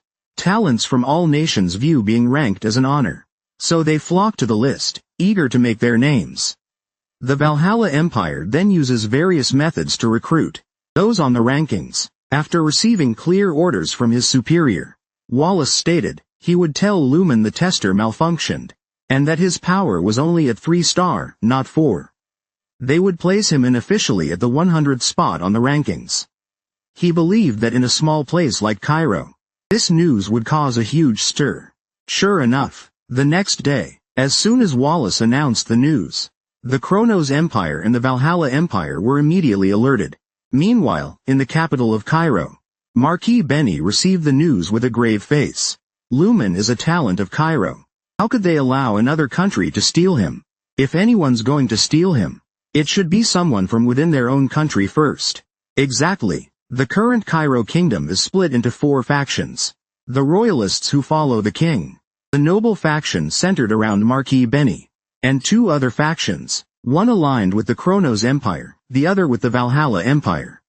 Especially the royalists. Meanwhile, far away on the border battlefield of Cairo Kingdom, Lumen's full-blood younger brother, Ludwell, also heard the news. He didn't know what method the family used to get his brother on the rankings.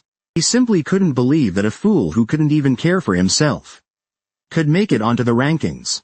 But the truth would soon be revealed, because before long, he would return home from the battlefield, and at that time, he would see for himself whether his idiot brother really had 3-star knight strength. Just one power test had sparked a 4-faction struggle. That day, the royalists sent envoys to Lumen's home. They offered him a position as a royal knight, in exchange for his loyalty. Lumen looked utterly speechless. As the heir of the Dmitri family, he already had everything he needed. Why would he go to the capital to be a royal knight? Is this the best your royal faction can offer? Hearing this, the envoy was shocked. Lumen told him, before he came, the other 3 powers had already approached him, and their offers were far more generous. Money? They offered it. Land? Also offered. Even women. The envoy froze. He realized he had come too late. He begged Lumen to reconsider his offer. He warned that those other factions were all ruthless traitors. Lumen chuckled coldly. Truth was, he had long understood Cairo's political structure. The royal faction had long lost any real power. In fact, offering him a royal knight post was probably the only card they had left. He told the envoy not to worry. He had refused the other 3 as well. At the moment, he didn't want to serve anyone, so there was no need to worry he would become their enemy. The envoy let out a long sigh of relief. Although he didn't get the result he wanted, at least it wasn't the worst outcome. Over the following days, Lumen continued practicing swordsmanship. Then one day, a man claiming to be from Valhalla's intelligence department approached him. His name was Mikan. He hoped to have a talk with Lumen, but seeing him dressed like a Dmitri family servant, Lumen's expression turned dark. I already responded to you days ago, he said, and now you sneak into my house in my servant's clothes? Do you have a death wish? For the first time, Mikan felt Lumen's oppressive aura. Back when they approached him, there were too many spies around, so they couldn't fully explain their conditions. He told Lumen, Valhalla truly hoped he would join them, but switching allegiances was no small matter, and abandoning the powerful Dmitri family wasn't going to be easy. So they decided to offer him the title of Viscount, and grant him a fertile land with an iron mine. With that, he could continue working as a blacksmith in another empire. Of course, that was merely an appetizer. The real offer was yet to come. If he agreed to join, Valhalla would grant him special access to the Forbidden Keep.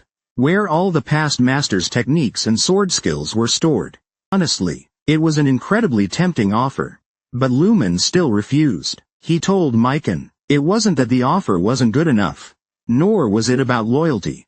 Cairo now had 4 major factions.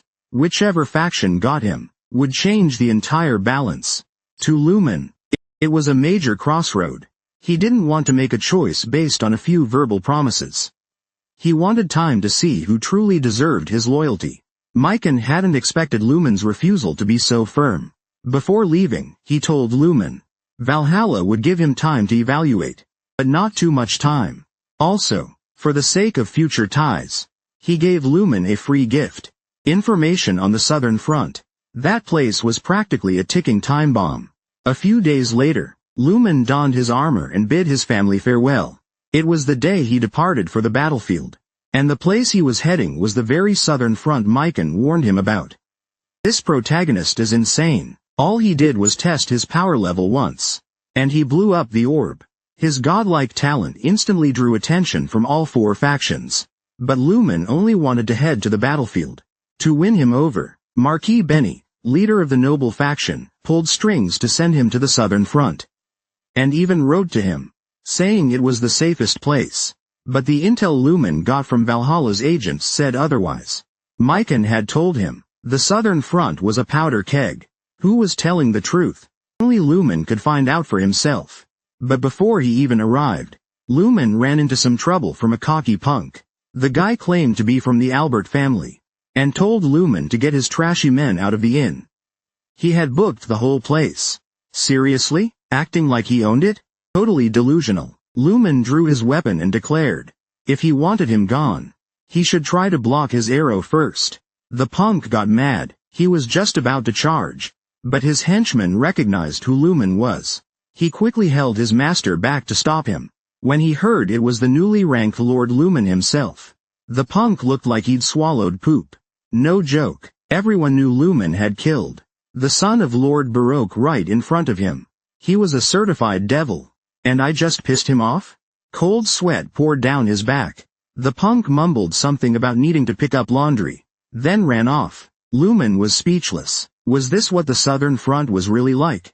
From that day on, the same thing happened a few more times. The innkeeper told Lumen, this kind of thing was common here. Unlike the Western Front, the Southern Front had a peaceful relationship with the Hector Kingdom. So it was basically safe. As a result, all the noble brats who couldn't dodge conscription would flock to this so-called recovery zone Southern Front.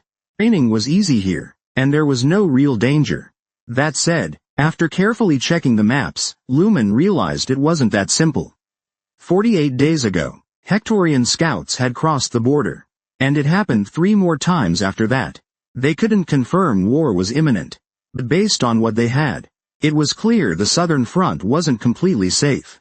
Still, none of this mattered much to Lumen. As a former cult leader, he feared nothing more than peace. And so began the most outrageous boot camp ever. It was full of talents who could sleep while standing. But what could you do? The Southern Front was the safest posting. Everyone here had connections to get in.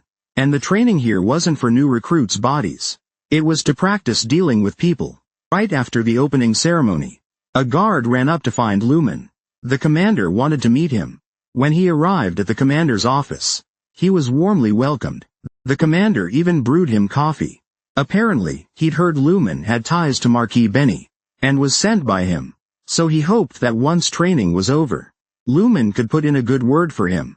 Although the southern camp had a nice environment, it couldn't compare to HQ's luxuries. But during this time, he would make sure Lumen was comfortable. Lumen gave a slight smile. And it came to social maneuvering. This southern camp commander was quite the expert. Since he'd said so much, Lumen had no reason to decline. But just as he left the commander's office, that cocky punk from before came back. He finally found you. Bet you don't know my background, huh? The commander of this camp, Bell, is my uncle. You're finished today. Saying that, he rushed into the commander's office. Lumen was speechless. Seriously, was this guy mentally ill? Not long after, the punk came out dragging his uncle. But once the commander saw the person his nephew was talking about, his rage flared up instantly. He slapped the punk hard across the face. The commander shouted furiously, "You little brat, trying to get me killed?" The punk was dumbfounded. Is this still my loving uncle? Watching this loving family reunion, Lumen was completely speechless. He said he had things to do, and quickly left. After he left, the commander sternly warned the punk. Lumen is not someone you can mess with. He's Marquis Benny's favorite. Making an enemy of him is never wise.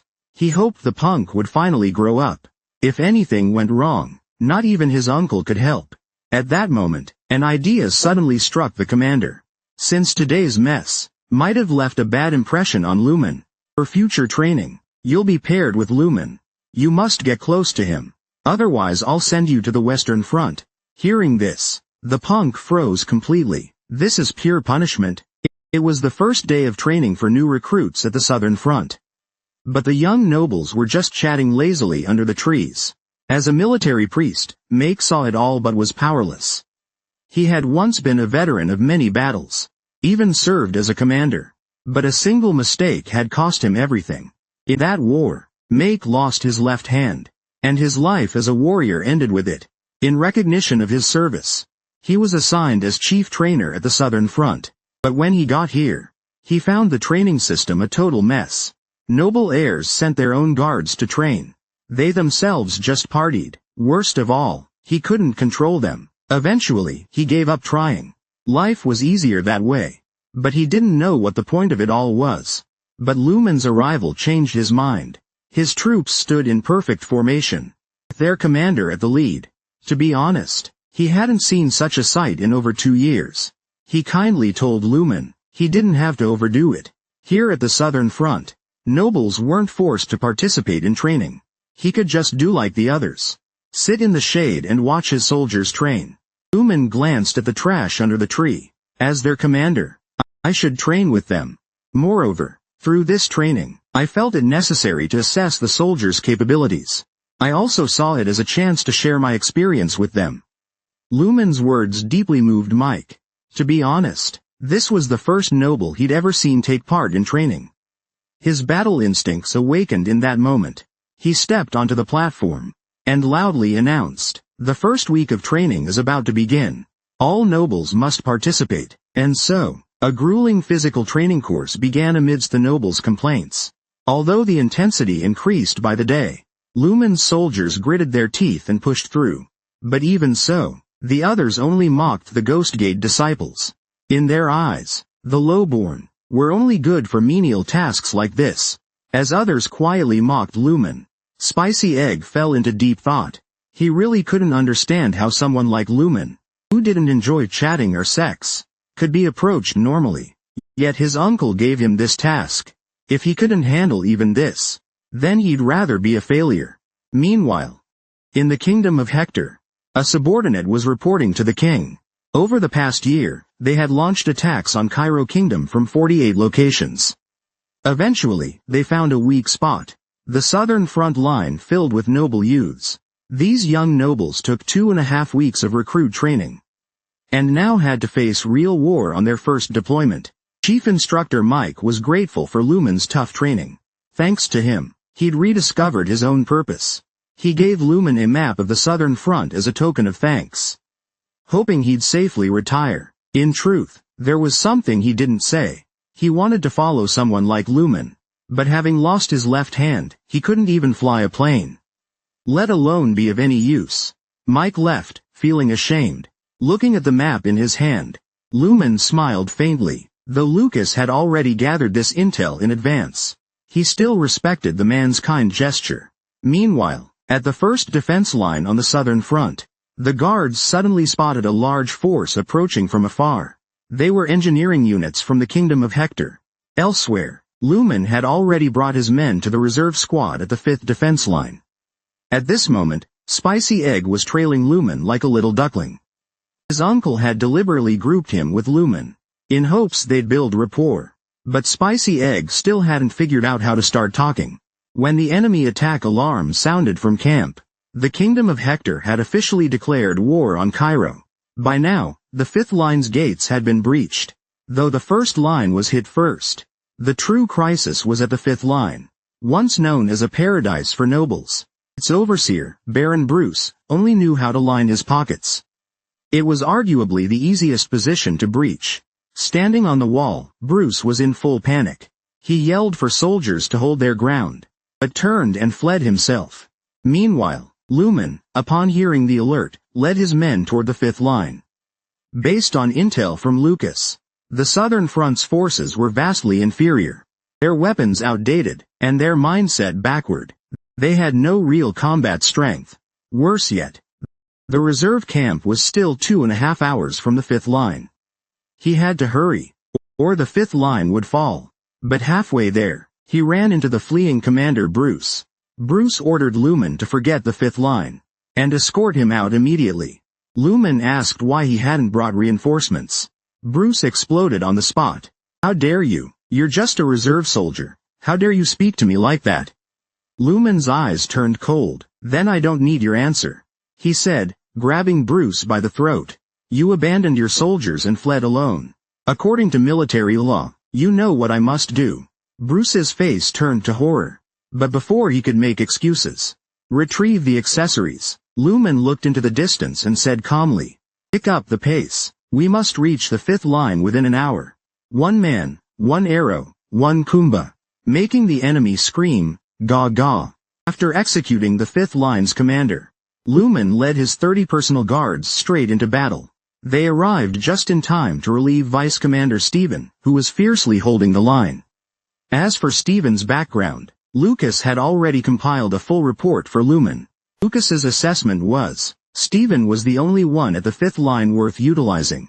Lumen informed him, the commander was now dead, and the command of the fifth line would fall to him as vice commander. He asked Stephen how he planned to hold the line. If even Stephen thought it hopeless, then Lumen would, as the reserve commander, order a retreat. Stephen furrowed his brows. He told Lumen, the current situation was very unfavorable, but if they retreated, the enemy would gain a critical geographic advantage. Among the 5 defense lines, if Hector captured even one, their reinforcements would flow without resistance. And once that happened, it would turn into a prolonged war. So they had to hold this line with iron barricades. They absolutely could not let the enemy breach the gate. Lumen nodded and looked into the distance. In that case, I'll buy us time. You go immediately and start setting up the barricades. As soon as he said that, Stephen froze. He couldn't believe Lumen agreed to such a risky plan. But before he could speak again, Lumen's personal guards rushed over. Upon hearing Lumen's order for full deployment, to intercept the enemy, none of them hesitated for even a second. This scene left Stephen in awe. Why were they so loyal? Were they not afraid at all? And just like that, Lumen led his personal guards into battle. The spraying blood and enemy screams filled Lumen with excitement. 1 arrow brings tetanus. 2 arrows bring your ancestors. When Lumen had taken down 50 soldiers alone, the Hector troops finally felt fear. No one charged at the gates anymore. They all started to retreat in panic. The enemy commander's face twisted in fury. At the moment the gate was breached, he had been certain of victory. But now he was completely shocked. Suddenly, Lumen's figure appeared. He merely glanced at him sideways, and the commander began to tremble uncontrollably. I'm doomed. Isn't that the demon Lumen? Why is he coming toward me? Is he here to wipe me out? This main character is insane. Just a glance made the enemy commander tremble like a leaf. Lumen knew very well that the moment the enemy commander lost his head, the enemy troops would collapse instantly. So right when he reached the battlefield, Lumen locked his gaze on the opposing commander. He charged forward with a sword in hand. The commander saw through his intention, and immediately ordered a full-force counterattack. Facing the oncoming Ga-Ga army, Lumen instantly activated the second form of the Heaven Demon Sword technique. Purple-black sword energy poured out like ink from a brushstroke, splattering everywhere. A massive chasm instantly split open. The sight alone scared off all the small fries who had been charging forward. Lumen leapt forward, landing right in front of the commander. The man was so terrified, he forgot to even draw his sword. Just like that, Lumen easily lopped off his head. Standing above them all, Lumen held up the commander's head and shouted, "Soldiers of the Kingdom of Cairo, listen up. The enemy commander is dead by my hand. If you show mercy and spare them now, they'll surely become our enemies again one day. So today, even if our forces suffer losses, we must annihilate the enemy completely. Lumen's bold declaration stunned Maoden on the wall. At that moment, he finally understood why his uncle wanted him to build a good relationship with Lumen. The battle ended quickly. Without a commander, the Hector soldiers fled in panic. Lumen and his men successfully defended the 5th front line. Moreover, not a single one of his 30 personal guards died. Lumen ordered everyone to use potions for healing. Hearing this, Stephen froze. The potions Lumen mentioned were magical products. Even the lowest grade ones were extremely expensive. No wonder Lumen's personal guards were so loyal to him.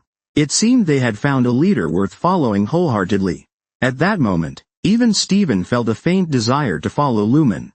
Just then, Lumen stepped forward and asked if he knew any soldiers familiar with the front lines. Stephen was a bit surprised. Wasn't the battle already over? No, the war had just begun. Then, Stephen brought him a soldier named Colby. He said Colby could lead the way for him.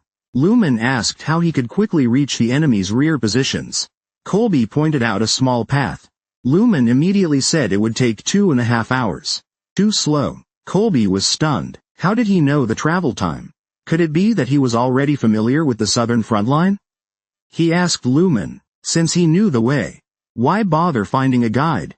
Lumen explained, he had collected some intelligence just in case, though he wasn't fully informed. So he wanted a local to guide him. Colby was a bit taken aback. All along, the Wei clan had come to the southern front for comfort. But Lumen was different. Just as everyone was preparing to depart, a familiar figure suddenly appeared. Yo, isn't that Maolon Maoden? What brings you here? The once haughty and unruly Maoden had now become utterly respectful and slightly timid. He hoped that Lumen would let him join in on the fun from then on. He would no longer act arrogantly. Lumen warned him, follow if you must, but do not hinder me, or I'll have no hesitation in abandoning you. With that, he set off with his personal guards. However, they hadn't gone far when they found an injured soldier. He claimed that the southern training camp had been attacked, and begged Lumen to save them. Lumen furrowed his brows. The fact that the training camp's soldiers had reached here indicated that at least 30 minutes had passed. It seemed that the kingdom of Hector had, while planning an assault on 5 front lines, also ordered an attack on the training camp. Could this all be part of their live here, strike their strategy? With that thought, Lumen immediately ordered a turn towards the training camp. At that moment in the southern training camp, only Mike remained, desperately holding on. Though he had some strength, having lost an arm, he was no match for the little brats. Just as he despairingly thought he was about to die there, the wall behind the little brats suddenly exploded.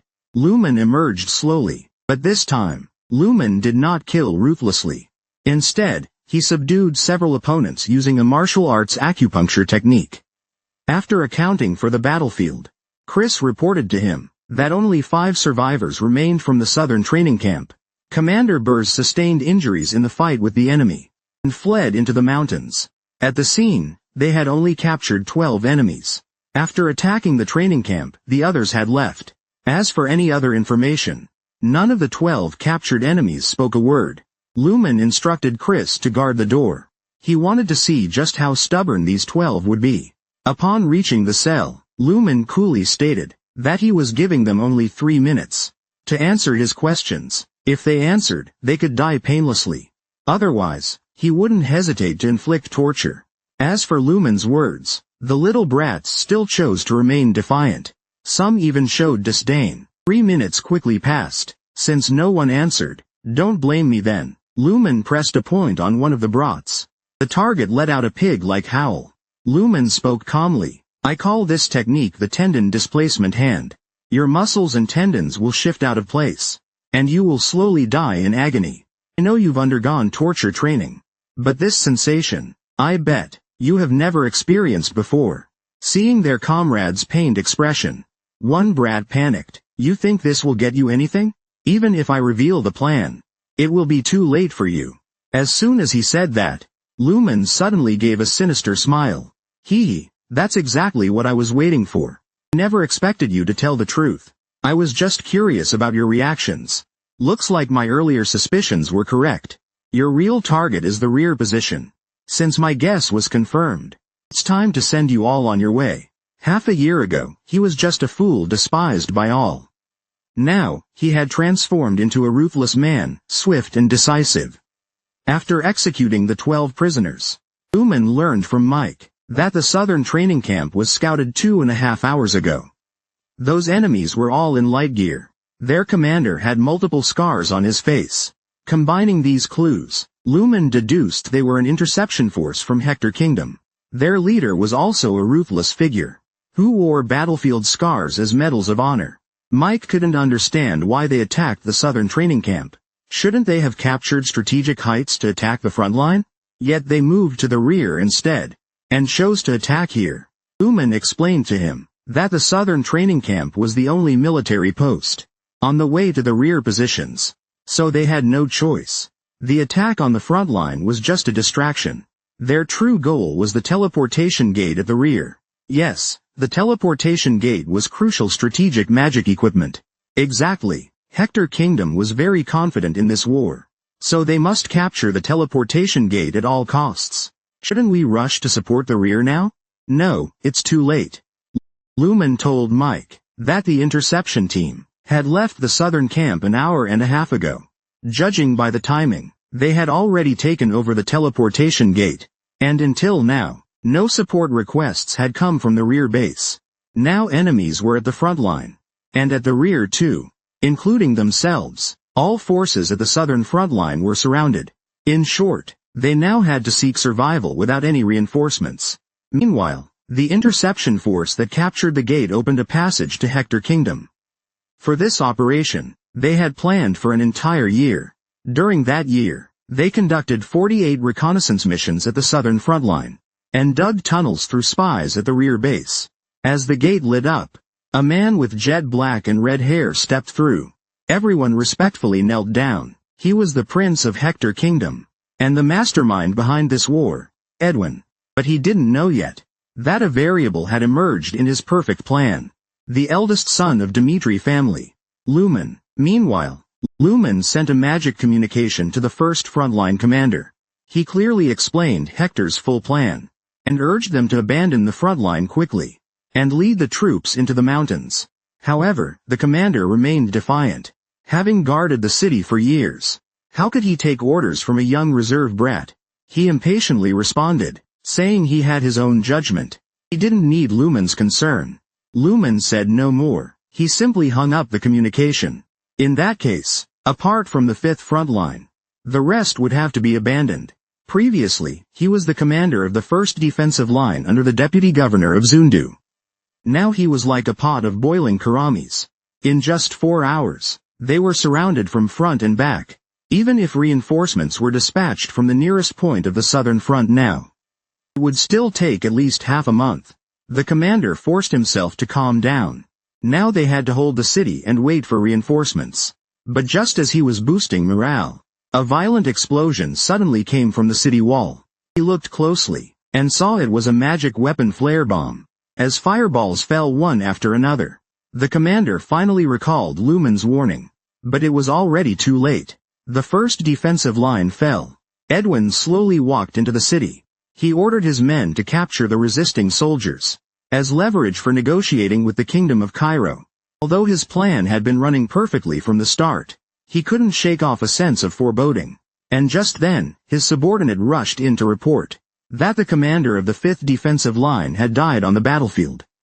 Edwin's eyes lit up. He immediately ordered to bring the informant to him. Arriving at the infirmary, a soldier who had escaped from the 5th line told Edwin that initially their siege went very smoothly.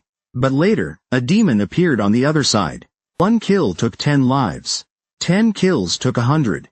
Even seasoned warriors couldn't get close. For those who survived that battle, it was a living nightmare. Edwin frowned deeply. He had heard that Cairo had produced the youngest figure on the rankings. It must be him. He ordered his men to report on the 5th defensive line. Jackson reported to him that there were no more Cairo soldiers at the 5th line. It seemed they had fled into the mountains. He asked whether to pursue them. Edwin waved his hand in refusal. Now that the southern front had been captured, it was time to start negotiating with the Cairo royal family. Meanwhile, in Cairo's capital, King Daniel was seething with rage. The enemy had already reached their doorstep. Yet the three major noble houses hadn't even arrived. That's right, the king of Cairo did not have absolute authority. Only when all the powerful nobles agreed could he mobilize troops. After a bout of impotent rage, the other nobles finally strolled into the meeting room. Regarding Hector crossing the border, they showed no concern. Since they attacked, just send troops to deal with it. But when they heard that the teleportation gate had been captured, their attitude changed instantly. The four factions began to shift blame, each accusing the others. And at that moment, Edwin sent a magical communication. He declared, Hector had suffered years of poor harvests, leaving the treasury empty. They had also failed to repay the interest to the Golden Bank for a long time. Therefore this time, even if he had to become a martyr, Edwin would carry out his plan. Otherwise, Hector's citizens would be unable to survive. It could be said that this war was a gamble on their nation's fate. Daniel must have been the most frustrated king. The enemy was at the gates. Yet he had no authority to deploy troops. What angered him even more was that the nobles, who had previously fought to divide power, were now stalling. Since that was the case, he had nothing left to say. Since that was the case, he had no more objections. Just pay the ransom. Everyone had no objections anyway. But just as he finished speaking, Denver, who was close to the Valhalla faction, suddenly objected. He pointed out that Lumen was stationed at the southern front. According to his information, the 5th defensive line had successfully repelled an attack under Lumen's leadership. If he could change the situation, Cairo would still have hope. But before he finished, King Daniel and Benny from the noble faction were already displeased. No matter how strong Lumen was, he was still just one man. He couldn't possibly withstand an entire army. Besides, he was a precious talent of Cairo. They couldn't risk sending him to the front lines. Denver glanced coldly at everyone. It seemed they still didn't understand Lumen's true strength. He knew because he belonged to the Valhalla faction. Lumen was a talent with strength above 4 stars. He was definitely a variable capable of changing the war. But since no one knew, he had no intention of revealing it. He smiled and proposed giving him 3 days. If there were no changes at the southern front within 3 days, then they could act according to Hector's terms. Meanwhile, at the first defensive line of the southern front, the fires left by the war were still burning. The newly arrived Mala Maodan was terrified. He immediately turned to flee. To him, gourmet food was far more important than becoming a war hero. Becoming a war hero was never part of his plan. But after only 2.5 steps, a long sword was placed against his neck. Don't speak, come with me. It was Chris, Lumen's subordinate. He took Maodan deep into the forest, where Lumen had built a secret base in advance. All soldiers who had retreated from the first defensive line were sheltered here. Maodan was shocked. The rear lines had already fallen. So why build something like this? Chris's gaze turned cold, telling him to stop talking nonsense. The camp was to protect Allied forces and prevent the enemy from advancing into the mountains. If Maodan had been an enemy, he would already be dead. At this moment, Lumen was at the front lines, enjoying the thrill of slaughter.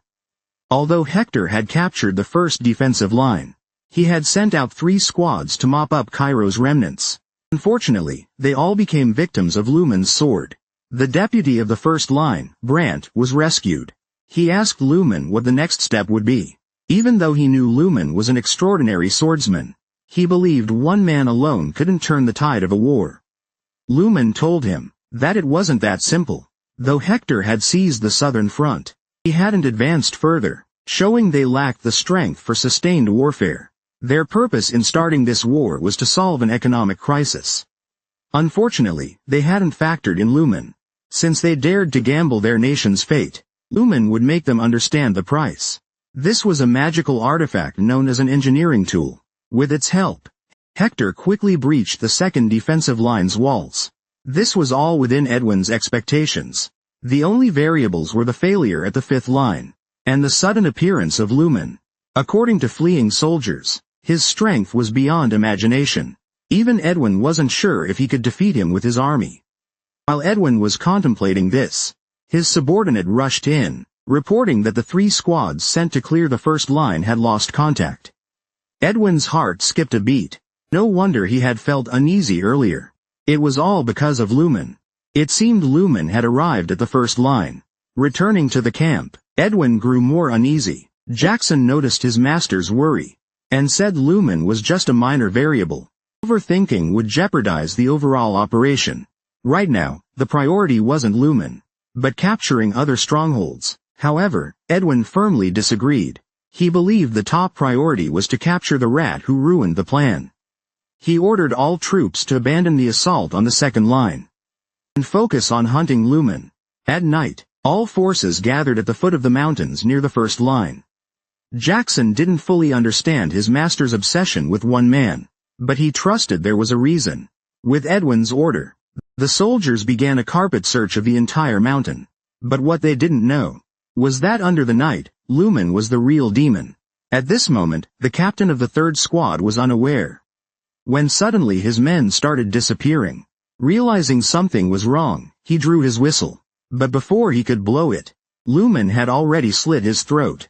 Using the cover of night, Lumen moved through the jungle like a ghost. Each strike claimed another enemy.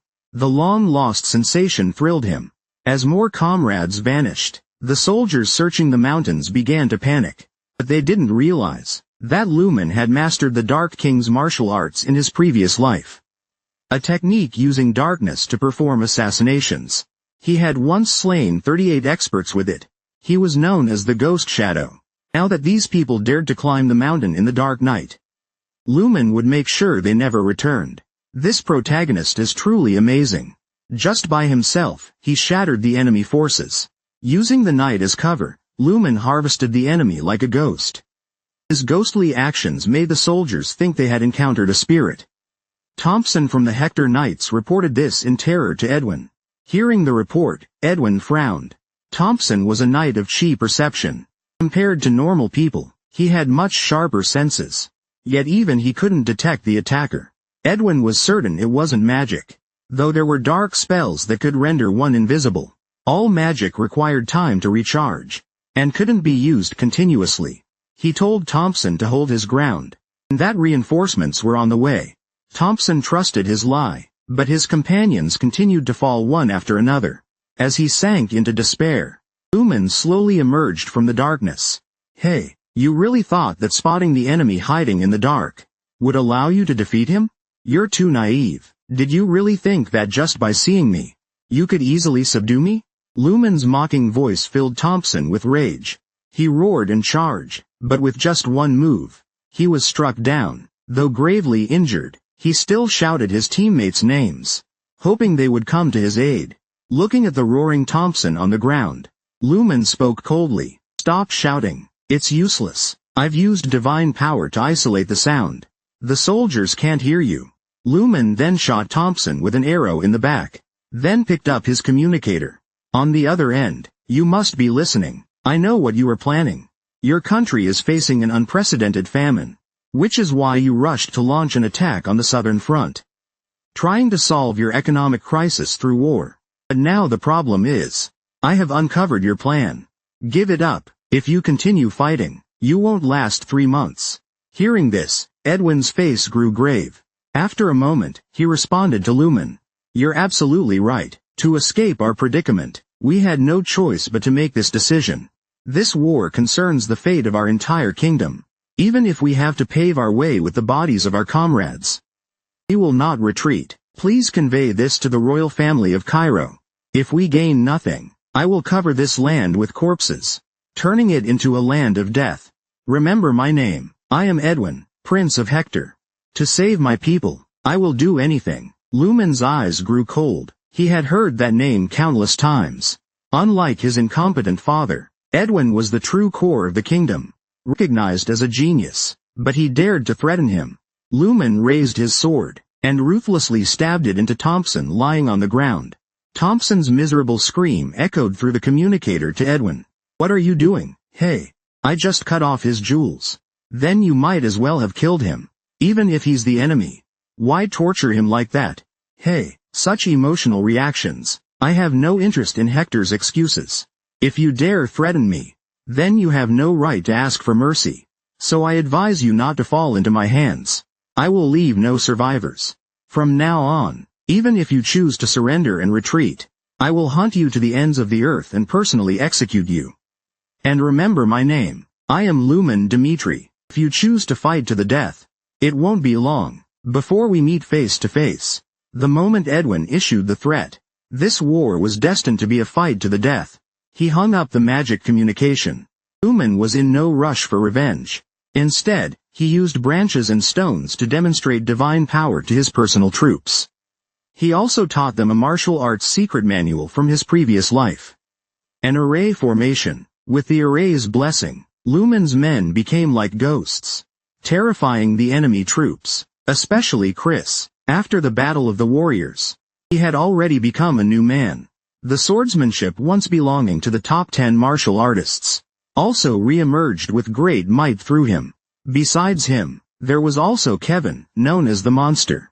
Additionally, the two bald men under Lumen were just as formidable. Thus, Lumen divided his personal troops into 4 teams, hunting simultaneously in different places. At this time, Hector's men were already terrified. He once thought that Lumen's team had magic stones. Otherwise simultaneous battles would be impossible. Hearing this, Edwin frowned deeply. He knew very well, this was definitely not magic. Although magic scrolls could allow multiple people to move at once, such things were strictly guarded by the magic tower. In a loose place like the southern front, it was impossible to have such things. Moreover, he was certain that no high-grade magic stones could exist here, because compared to strength and experience, magic stones were far more precious, and most of them belonged to the neutral organization, the Magic Tower. The Magic Tower operated across the entire continent. Anyone born with divine power dreamed of joining the Magic Tower, for it was a treasury of knowledge. Anyone with a magic stone had to choose the Magic Tower. Although Edwin wanted to investigate, the current situation was not ideal. He had to wait for Lumen to fall into his trap. Meanwhile, Lumen had just killed a soldier, and the soldier smiled smugly. Before Lumen could react, a green light flashed before his eyes. That's right, it was an artificial explosive used to mark his position. The green shard stuck to Lumen's body, making him visible even in the dark. However, they underestimated him. Even if the Reaper steps out of the darkness, he is still a Reaper. Elite hunters often appear, disguised as their prey. The green explosives used by Hector's soldiers exposed Lumen's location, but also created perfect conditions for his massacre. After clearing out one wave, Jackson rushed over. As a 4-star knight, Jackson's name was not listed on the ranking. Outsiders only knew him as the leader of the interception forces, but not his true strength. But that didn't stop Lumen's resolve to kill him. The two clashed swiftly. Just one clash shocked Jackson to his core. The power from the sword numbed his hand. At that moment, he finally realized that Lumen was no mere 3-star knight. His strength was even above his own. Barely dodging Lumen's strike, Jackson quickly retreated to create distance. Without hesitation, he blew the whistle to call for reinforcements. Soon, soldiers came rushing in upon hearing the whistle. But Lumen simply smiled. Looks like you still don't get it. Do you really think this little trick can bind me? With a shake of his body, the green light strands attached to him scattered. Before Jackson could even recover from shock, Lumen had already flashed behind him. You can't seriously think you can catch me, can you? But since Jackson was the leader of the interception forces, and he appeared here, it meant the prince must be left unguarded. Hearing this, Jackson immediately realized the danger. But just as he turned around, Lumen had already disappeared. Damn it, the prince is in danger. Everyone, pursue him quickly. At this moment, Lumen was speeding forward. He knew very well that the fastest way to end the war with limited troops was to kill the enemy commander.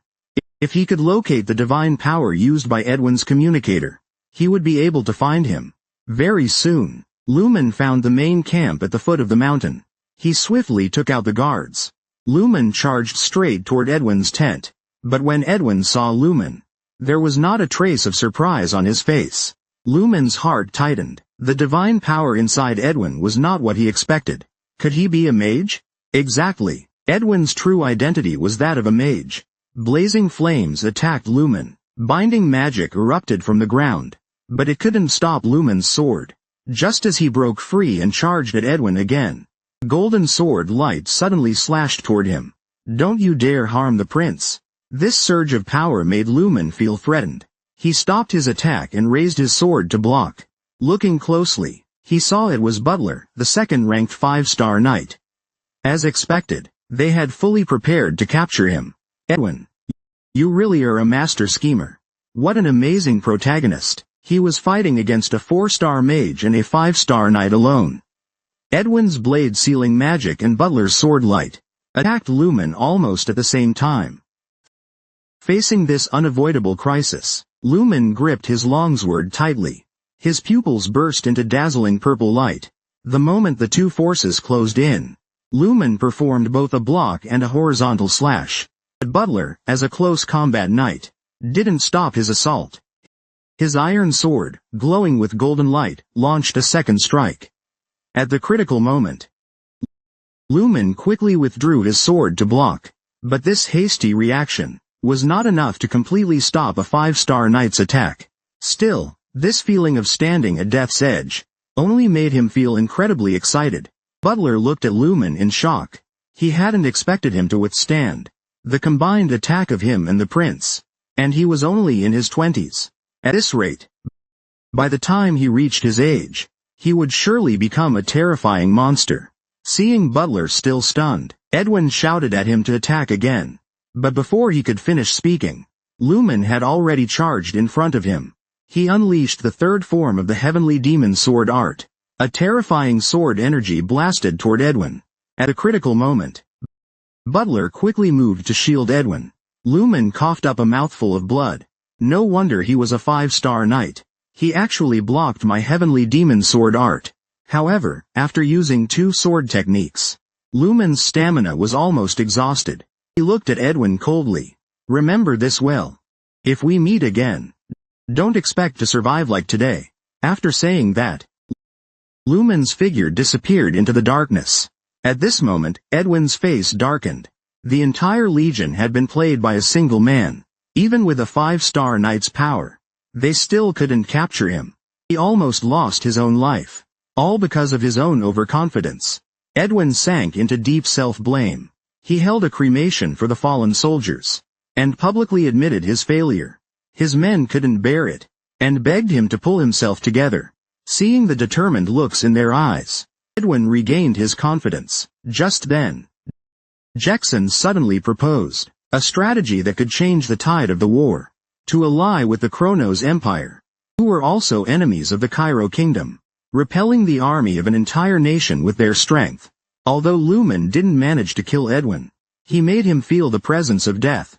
Thus, Edwin regrouped all frontline forces and moved them to the rear position, preparing for a long-term battle, planning to engage in a war of attrition.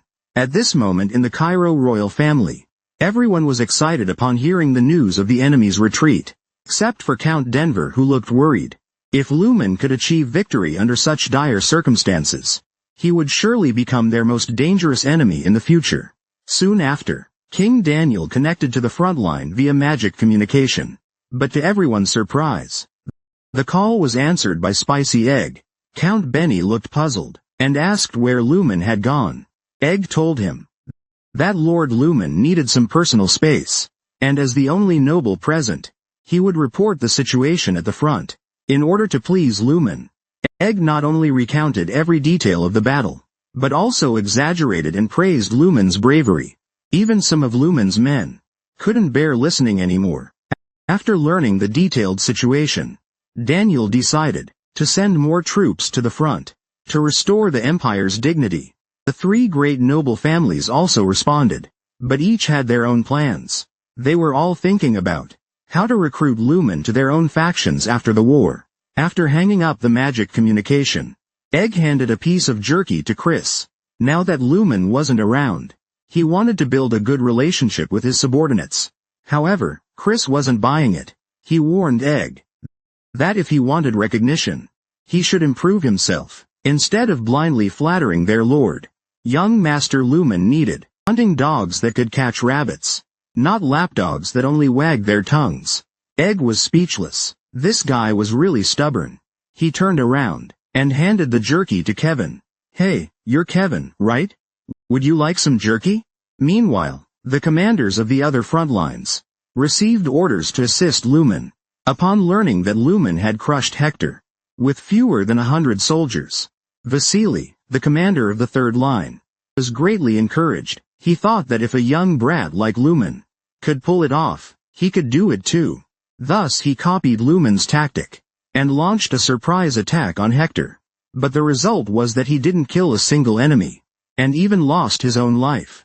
Not only that, after retreating to the rear, Hector quickly reorganized his troops and launched attacks on the second, third, and fourth lines simultaneously. Since the southern frontline soldiers had long been too comfortable, Hector quickly achieved total victory. Only then did the Cairo royal family realize that their previous victory was entirely due to Lumen's presence. At this moment, Daniel was on the verge of collapse. He had just felt confident, only to realize it lasted barely 3 seconds.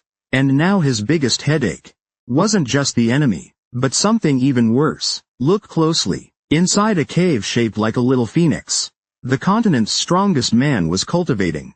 After his battle with Edwin, Lumen entered this cave alone. He ordered Chris to guard the entrance and forbid anyone from disturbing him. That battle made him realize that he still couldn't withstand the combined attack of a mage and a 5-star swordsman. Thus, he needed to become even stronger to win this war. But days passed by, and Cairo kept sending urgent messages. They urged Egg to find Lumen immediately. However, Chris, guarding the cave entrance, ignored all orders. He would only obey Lumen's instructions and would not let anyone disturb their lord. Just as Egg was about to force his way in, Lumen walked out by himself.